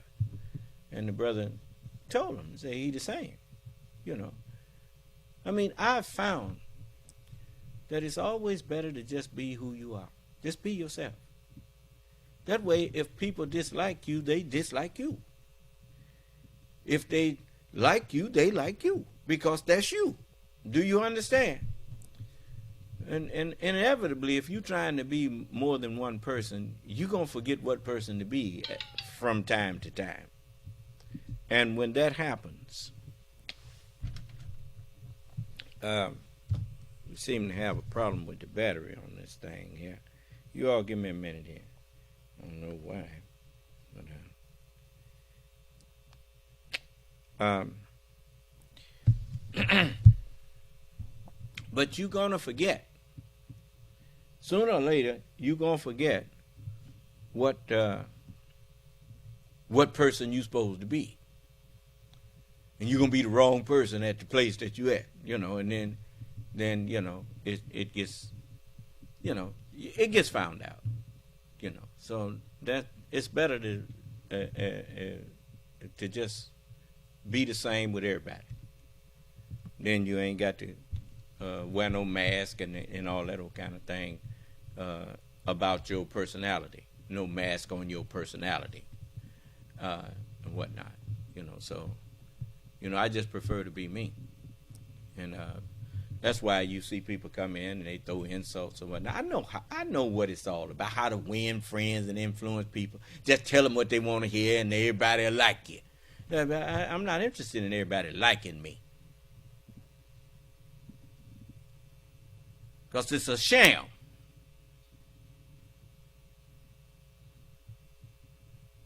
But if I'm me, then people that do like me, then I got a few friends.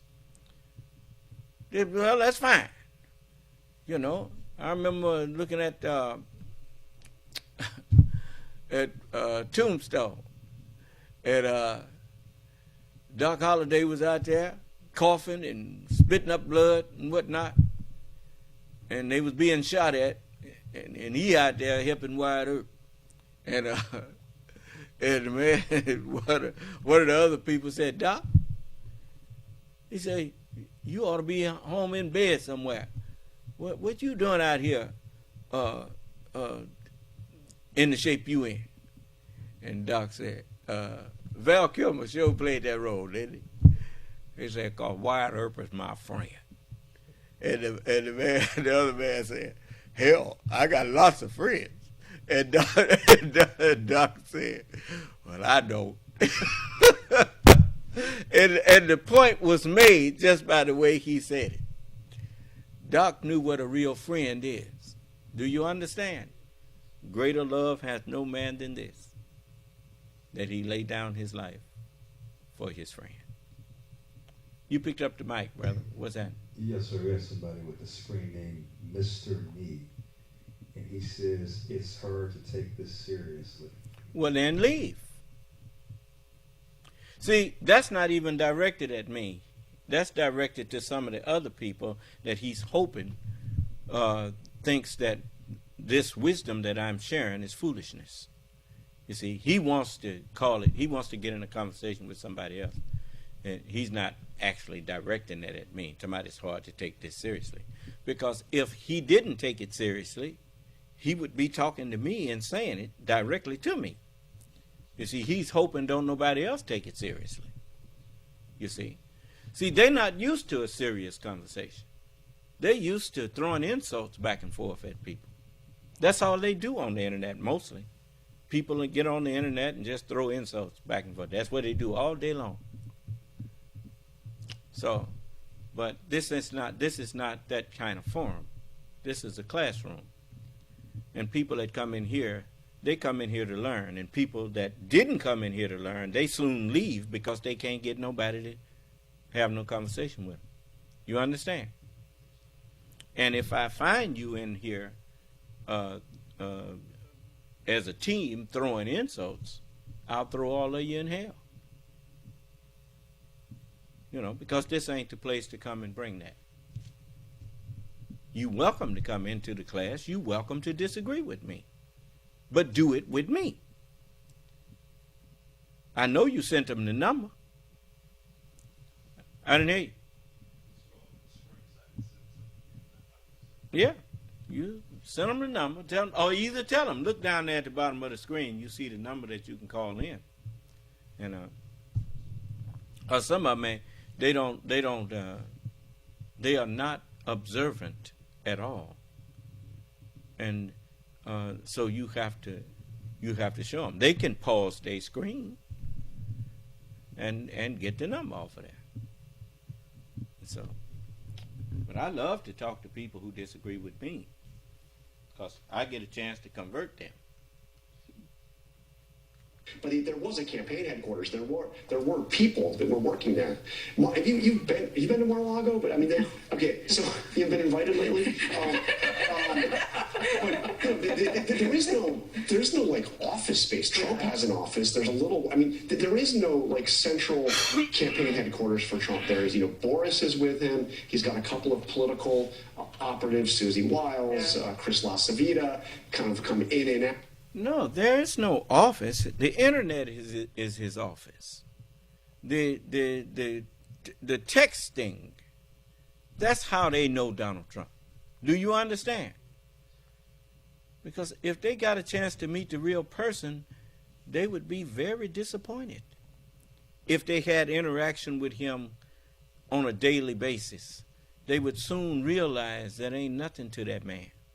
Nothing.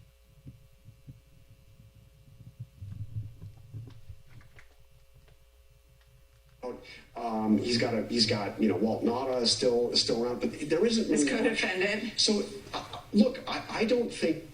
I came out, and there was the first excerpt of this book, talked about how he was borrowing, Steve Bannon was describing the theme of the campaign as come retribution, using a Confederate code word.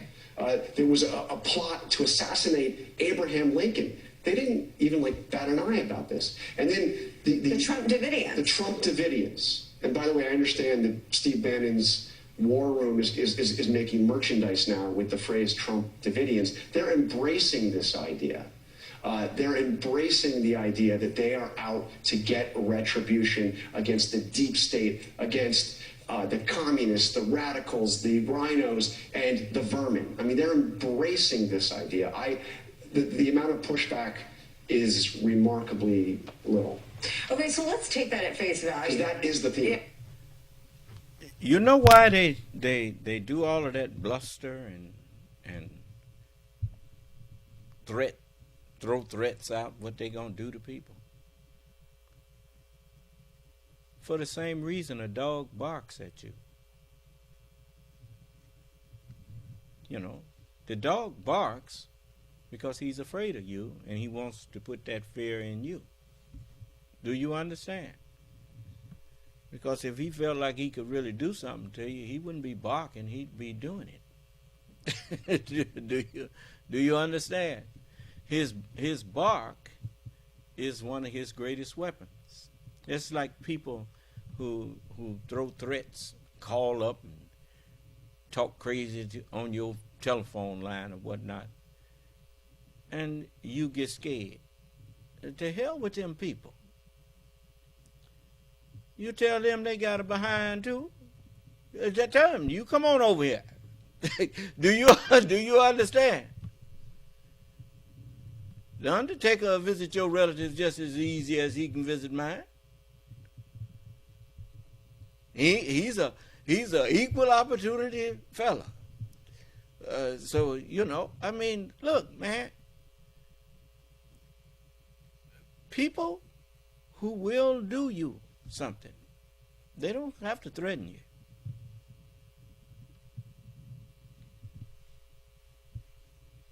You know, don't be. And I tell all of y'all, don't never throw threats at people. Don't never throw no threats at people. Because a wise crook can hear you and then go do something to that person and say they heard you threaten them. Do you understand? No, you know what you would do to somebody who bother you. So why threaten them? Huh? Well, then just leave it like that. Leave it alone. But always make a report.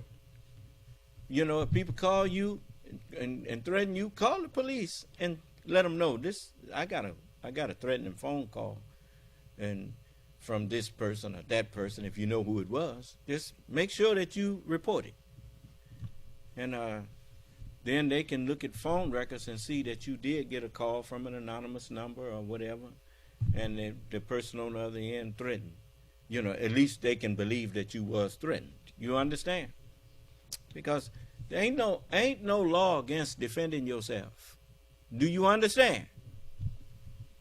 You know, and when people threaten you, you have a right to defend yourself. Okay. Now. Campaign. I mean, it just is. And he's been proving it over the past 2 weeks. I mean, you know, I remember your interview with him about Pence for betrayal, yeah. Right? I mean, I think the echo here is the embrace of what we've just described together as darker. I mean, what does that mean for those of us who cover him? So there's this Project 2025, which I know you've talked about, and Johnny McEntee, who was a big figure in betrayal because he played such a big role in 2020 at the end of the Trump presidency. Loyalty squad, basically. Yeah, he was basically the one out there to eliminate anybody within the administration that was insufficiently loyal. But he really only got going after the election. It was really just the last couple of months of the Trump presidency. Now it's beginning right at the start. And, you know, Axios had a story about how they're even using AI to go through potential personnel hires to scrub all of the social media to see that anybody that would have anything that would be remotely disloyal to Donald Trump could be cast aside.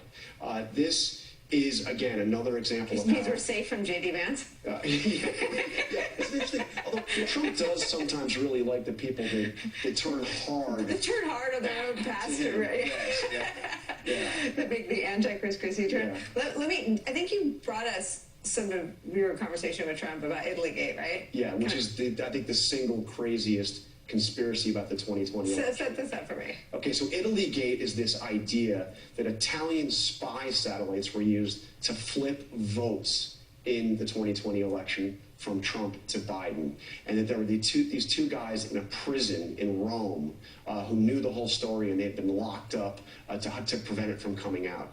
And what happened is I learned in working on betrayal, and then later the Senate committee that was investigating some of this stuff learned that Mark Meadows asked the acting attorney general to investigate this theory.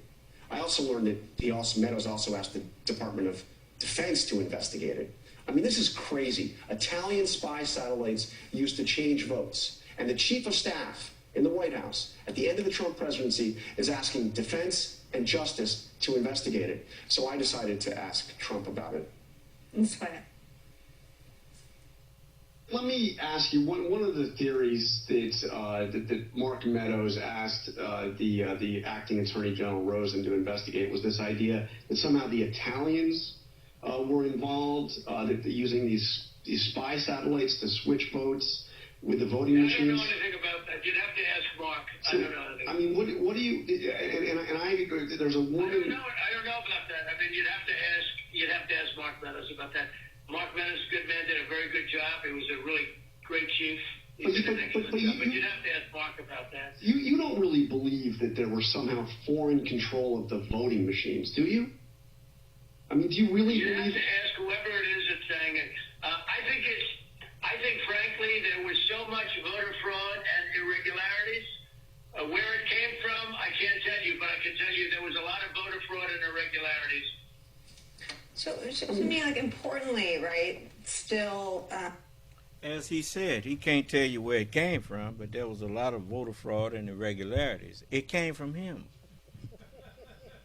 He the one made it up. He makes up things and then tell you he can't tell you where it came from. Do you understand? I mean, this is just asinine. You remember I told you what his plan was for the January 6th thing? When he was going to have, him and the boys was going to kill the Secret Service that was escorting him. And that was going to be his rallying cry when he looked powerful standing up there like he wasn't afraid when he just got an attempt on his life. But they hit his agents. Do you understand? His Secret Service people. He was highly upset when let's fast forward here. I want with this reptilian survival sense of like, I mean, I just heard it. This is what I was hearing. But also this entrenched repetition of the delusion that there was a lot of voter fraud and irregularity. Right, and by the way, that's not a hard one to just say, no, of course the Italians weren't like switching votes. Okay, that was wacky. Or blame Marjorie Taylor Greene. I mean, she was the one pushing this. I mean, it's and now we've learned from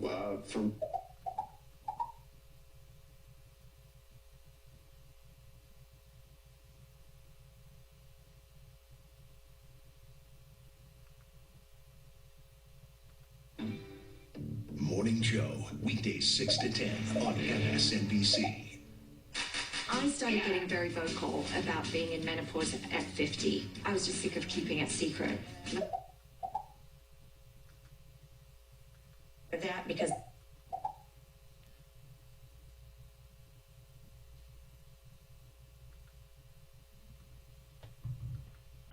I started getting very vocal about being in menopause at 50. I was just sick of keeping it secret.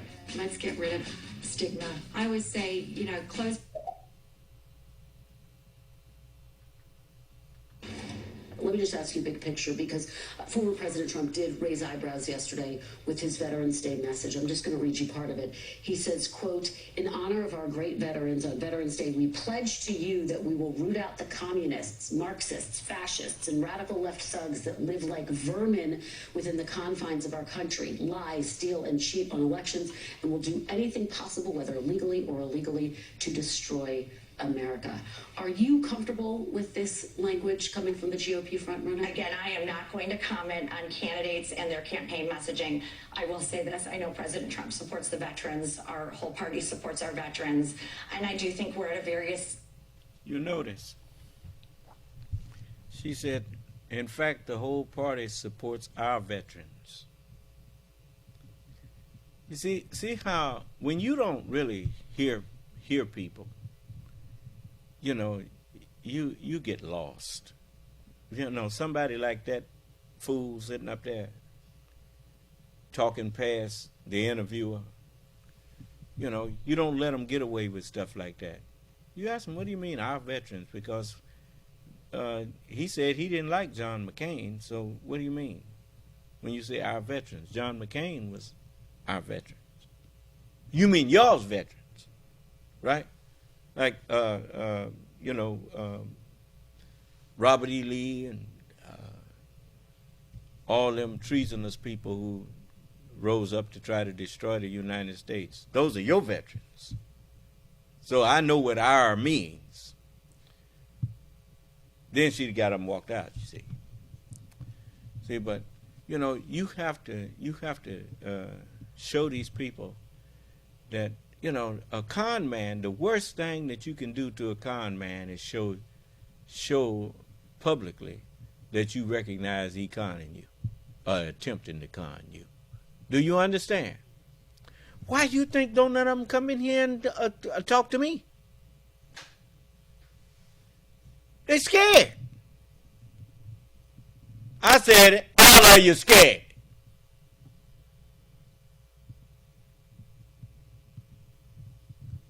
But being scared ain't going to help you.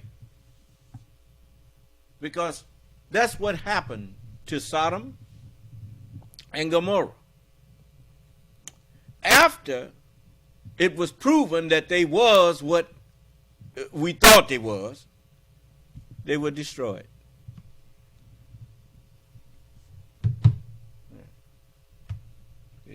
You been running around here lying, talking about there was fraud here and there was fraud there. And when somebody asks you to come in and point it out so that we can support you,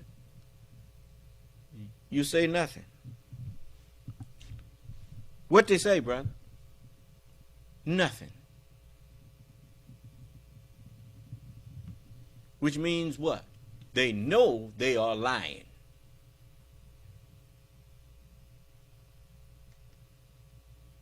Very serious moment in our country. The one thing I wish had come out more in our debate is that the RNC and NBC, for the first time ever, had a Jewish co-sponsor for a debate.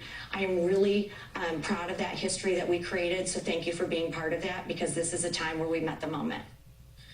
We're back with John, Carl, Andrew, Weissman, and David Jolly. So, Andrew, I want to bring you in on this. I mean, Donald Trump is loudly anti-military. He was when he was their commander-in-chief, and he is now. This is from John's new book. Quote, 2 U.S. military leaders, Army Chief of Staff James McConville and Army Secretary Ryan McCarthy, had just issued a statement President Trump believed was insubordinate.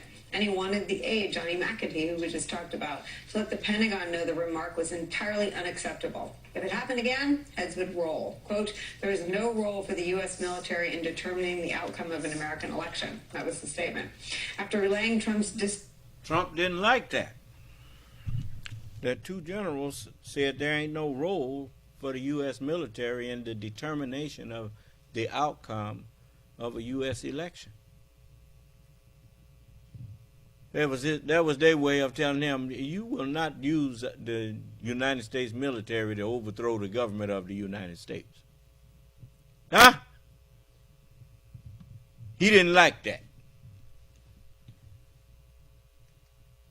Approval of McConville and McCarthy's joint statement to Acting Defense Secretary Chris Miller, McAtee jotted down some updates for the president and White House Chief of Staff Mark Meadows.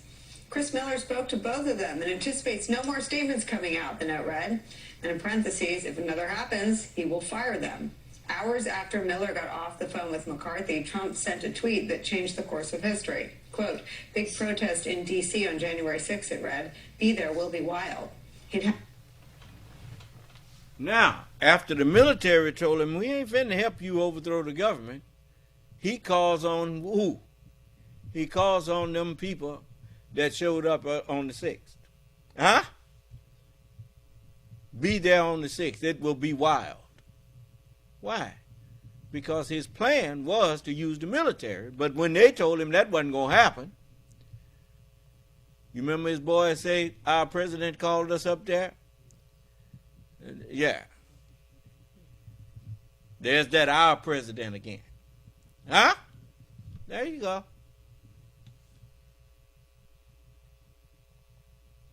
I mean, why would you refer to the President of the United States in those terms in a legal proceeding,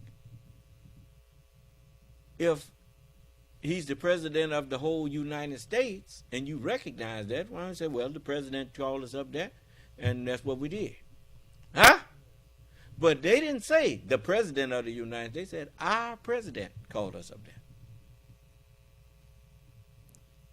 See, never let crooks get away with play on words when they're talking to you. See, because my next question to him was, well, you don't believe he was the president of the United States? Then he'll play dumb. Oh, what do you mean? What do you mean? Well, you said our president instead of the president of the United States. Did you vote for the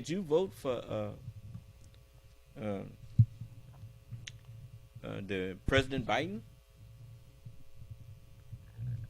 You notice I don't call President Biden, so much as the our president or what. Now I'll say it as a term of affection, but he's the president of the whole United States. He ain't just my president or our president. He's the president of the whole country. Do you understand? And that's why he has to conduct himself as such. Because he's not president just of the people who voted for him. He's the president of people who didn't vote for him, and he's supposed to want to do what's best for all people that's under his jurisdiction. Is that right? Okay. So, if you're going to tax them, the tax money of all of the people of the United States goes into the one treasury. And taxation without representation is tyranny. I didn't hear you. So, but anyway, let's get back to this. To rely on a ragtag group of supporters armed with flagpoles and rage, fueled by the lie that the presidential election had been stolen. The U.S. Army would have nothing to do with it. Doesn't that get right at his intent, what he wanted them to do? Absolutely. So, by the way, this book is amazing, and you can see that note right here, which is torn up into pieces and then reconstructed by the archives. So you can actually see what it is that you referenced. I have always been fascinated by the fact that you had the Defense Department and Milley with a lot going on behind the scenes, pushing back because you can't engage in a coup without military backing. And the fact that Kash Patel was there, a figure with no military expertise whatsoever, and was installed there, to me is always this unwritten story about what was happening. And my general experience when I was in the government is that the military is incredibly law-abiding, and really stands for the rule of law. And as much as you think of it as a military organization with a hierarchy, they are also trained that they do not violate the Constitution. And when there's an invalid order, they know that they cannot follow it because the Constitution comes first. So to me, this goes right to the heart of Donald Trump brushing up against one guardrail. But I have the same concern as you're outlining here, which is Donald Trump has now been in office. The sort of year or so that it took him to learn the levers of power, he knows. So I remember when he first started, a friend of mine at the department said, this is malevolence, but matched by incompetence. So they weren't really effective. The Muslim ban is a perfect example where it took them so many tries to get it, quote, right, meaning so it could pass muster. But I took your book as that is going to be a pale comparison to what would come in Trump 2.0. I mean, it's astounding that the note that got him, the statement that got him so upset is saying that the U.S. Army has... Let me read it again. This is what made him mad. Quote, there's no role for the U.S. military in determining the outcome of an American election. That statement infuriated Donald Trump. And if you do it again, you'll be fired. And that note gets ripped up into pieces so no one can find it. David Jolly, I'm not saying Trump watches this program. I think he does catch some Andrew Weissman's appearances based on today's social media activity. But he has heard this indictment of his competence because the same fella, John McAfee, who John was talking about, is making the plans to put this in motion in a second term. I know you and I talk about it a lot. John now has done the reporting and has the goods, and other outlets are reporting on this more and more. But it feels like we need a whole new frame in terms of not looking at these as gaffes, but these are sloppily communicated white paper plans. Yeah, Nicole, I think there's two sides of a very important coin. One is to demand loyalty and fealty to Donald Trump should he be reelected. And that is not unusual, but for the extent to which Donald Trump would demand fealty and loyalty. He would require that to be above loyalty and fealty to the Constitution. That itself is a danger. The other side of that coin, though, is what does he do to his critics? What does he do with his enemies list, which we know he would have and he would try to execute against? And I think that's where this conversation about use of the term vermin comes in. But I'm also taken by the verbiage ahead of that. His comment about vermin was he was going to root it out. Not that he was going to defeat it, not that he was going to expose it, but that he was going to root it out. And to me, it is very analogous to the pattern we've seen him take on immigration. If you want to look at examples, he called immigrants rapists and thugs and said just recently in the last few weeks that immigrants are poisoning the blood of our country. Mm-hmm. At the same time, he's unveiling a policy where he says he's going to round them up in mass camps and have the greatest deportation we've had in almost 100 years in the United States. So if the language around immigrants then leads to this type of policy, what does it mean when he says we're going to root out the vermin, the Marxists, the communists? He's already told us one thing. He wants to ban those with pro-Palestinian viewpoints from colleges and universities in the United States. Now, whatever position you take on Israel and Hamas and the Palestinian people, the fact is we have a constitution that says you can take that view, whatever that view is. Donald Trump is saying, no, you can't. The root out the vermin, the verbiage there suggests that he is prepared to execute against his critics. That is a danger we should listen to. It certainly should inform our judgment, but we should be prepared for it, because I think this is more than just now thinking, okay, he'll have an enemies list and the IRS is going to go after them.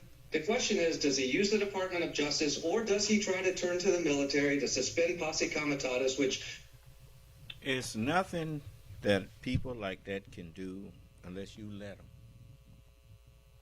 Do you understand? I mean, they talk like the people in America are children that just have to take whatever somebody up in the government decide to do, when that's not true. The people in America put them there. Do you understand? And you can take them out of there if that's what you want to do. But the fact of the matter is, when you look at what Tuberville has been doing about holding up generals and people from being appointed over different branches of the service, and then look at this stuff. It ain't just Tuberville. They could have been done bypassed him. What are they waiting on? And so, the best thing I can tell you is you better watch your next election. And if you want to do something with the military, you make sure the military or the National Guard or somebody is at each polling station making sure that no untoward action is being taken towards people who are trying to vote. That's the way you do that. And, you either going to hold on to your republic or you're going to lose it. Now, that's what the bottom line. And we know seems so far-fetched.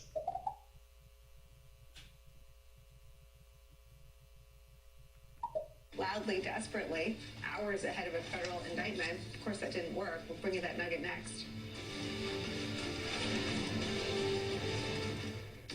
I think we're going to switch reels here and go to something else. This is something that came up, and I thought I would show it to you. see.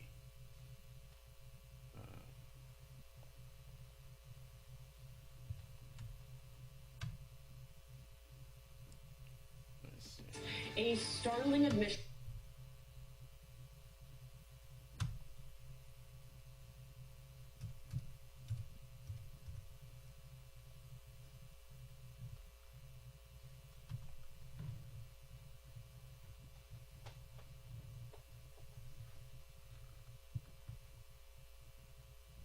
Let's see.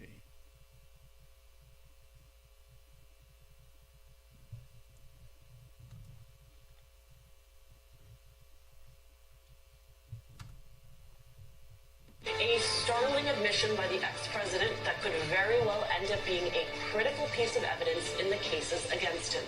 We're talking about newly released audio of an interview with Donald Trump by ABC News' John Karl. It took place a little more than 2 months after the January 6th insurrection.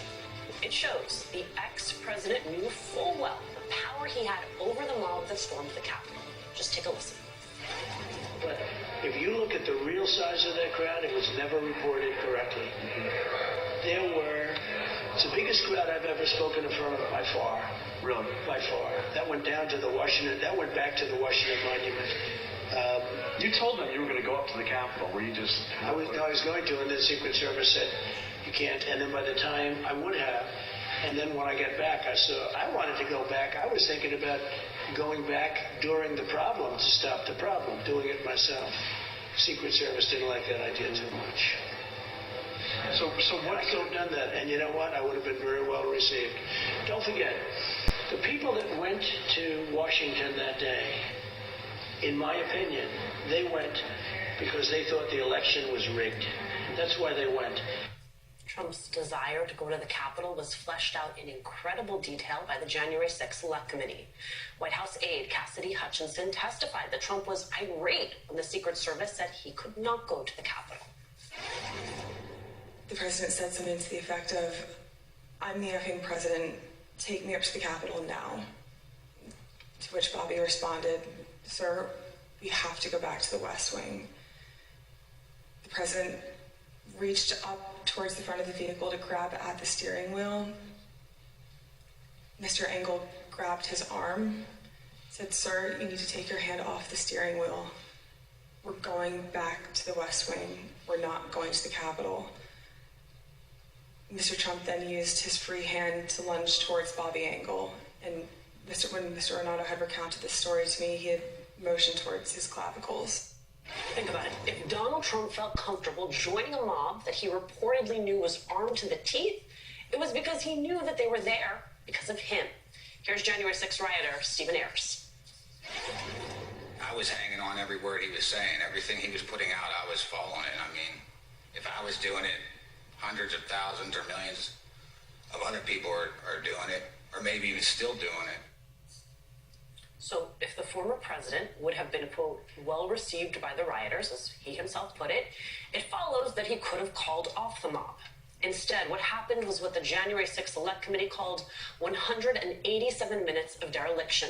187 minutes after his speech at the Ellipse to the White House, he posted a video on Twitter calling for the mob to go home, during which Trump did nothing to stop the violence. The comments, a reminder of how the brutal violence at the Capitol is an integral part of the story of January 6th, and an integral part of the criminal. Now, what was overlooked was his statement of what he could have done if he went down there. Now, see, I wanted you to hear it, and then I want you to hear what you missed. By the ex-president that could very well end up being a critical piece of evidence in the cases against him. We're talking about newly released audio of an interview with Donald Trump by ABC News' John Karl. It took place a little more than 2 months after the January 6th insurrection. It shows the ex-president knew full well the power he had over the mob that stormed the Capitol. Just take a listen. But if you look at the real size of that crowd, it was never reported correctly. It's the biggest crowd I've ever spoken in front of by far. Really? By far. That went down to the Washington, that went back to the Washington Monument. You told them you were going to go up to the Capitol. Were you just... I was going to, and the Secret Service said, you can't. And then by the time I would have, and then when I get back, I wanted to go back. I was thinking about going back during the problem to stop the problem. He was going back. He was thinking of going back during the problem to stop the problem. What was he going to do to stop the problem? First of all, them Secret Service agents was going to be shot. And when that happened, he was going to declare martial law. And then all of the people that was there to support him would have listened for his next instructions, which would have been, he's going to have an investigation done, we're going to put this election on hold, and we're going to get to the root of why Antifa is here and trying to kill me. Do you understand? And then his boys, Proud Boys, and all of them was going to come up and then take charge of the situation. And they was their coup attempt was in their mind going to be over with. Do you understand? But if you say that that's not the truth, then how was he going to stop an out of control mob? If he wasn't in control of it, how was he going to stop it?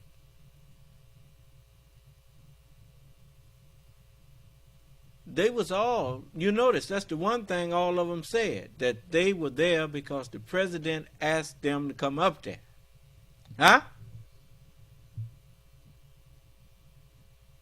Well, if he told them to come up there, then yes. If he wanted them to go home, he could have told them to go home, couldn't he? And whatever they was doing when he got up there, they would have stopped. Huh? Yeah, because his plan was to let it be wild, and that's how martial law can be declared. And then you can, after declaring martial law, then talk tough and tell them, if you don't stop, I'm going to have all of you arrested.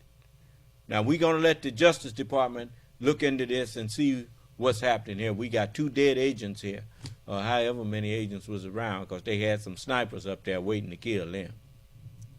Do you understand?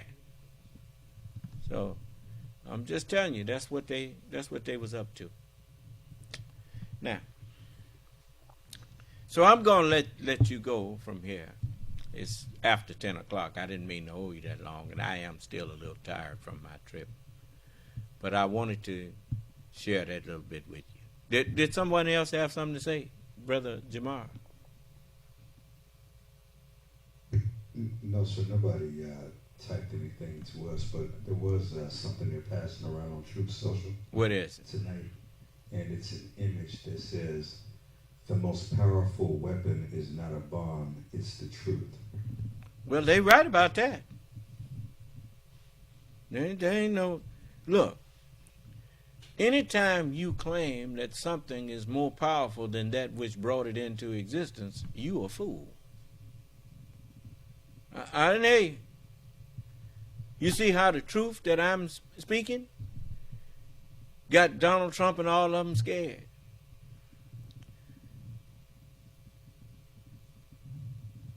You see, he trying to figure out who told me what their plan was. He just that stupid. Allah already told him. If there's 3 in a meeting, Allah is the 4th one. It ain't nothing that you scheming to do that Allah ain't aware of what you up to.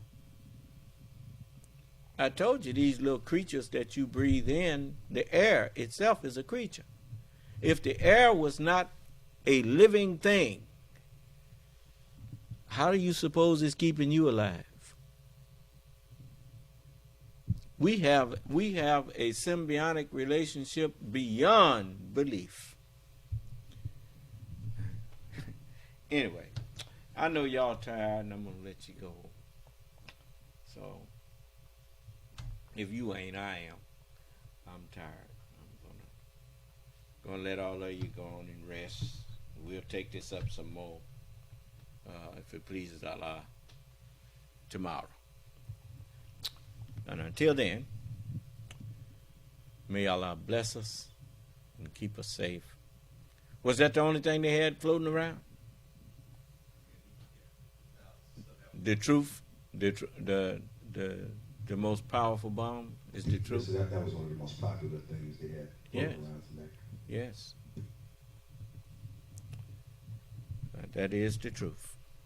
You know, there's nothing so powerful as an idea whose time have come. A prophecy whose time has come. That prophecy that says every idle word that men shall speak, every false word that men shall speak, they shall give account of it in the day of judgment. I mean, you know, a smart idea at night is a dumb idea in the daytime. As in, tell the big lie and stick to it. Yeah, that was an idea whose time was for a period of darkness.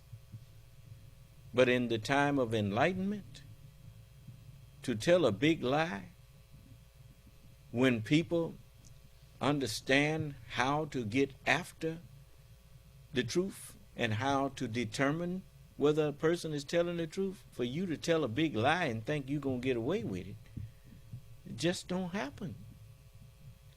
That is a stupid idea. Do you understand? You notice, it's getting harder and harder for even the most staunch reporters of Donald Trump to claim that the election was stolen. Huh? You know why? Because how long can you claim something? That's like people talking about the earth is flat. How long can you claim that when the horizon proves that the earth is not flat? Huh? I'll show you an example. When you look out in space at night, you keep your eye on the North Star. Now, how far away is that North Star? Light years? But you see it. Because you see it in a straight line. Then why is it that if the earth was flat, why is it that when you look out, you see where you look like it ends? And then when you go up and you mark that spot, have somebody go up there and stand at that horizon. A horizontal line there. Have them stand there. And it look like they're standing at the edge of the earth, right? And get up there to it, and you discover that it's more behind that, which means it's curving on you. Do you understand? So you see how you can, you know, reason is always going to win over ignorance. You see? So, you know, there's a, you know, it's just unlimited things that you can use to prove the truth. It's like, how many ways is it to express one half? Unlimited? Yes. You see? So that's just the way it is. It's all types of ways to prove that the earth is round. If you ask them, like I told you, why do airplanes plot their course in vectors instead of in straight lines? Because they have to take into account the curvature of the earth. Do you understand? So there's many many things that prove the points that you make. So, let's go on and call it a night. May Allah bless us, keep us safe, and in our right minds. And if it pleases Allah, we will go into more of this tomorrow. May Allah's Salam Alaikum. This session is no longer goodbye.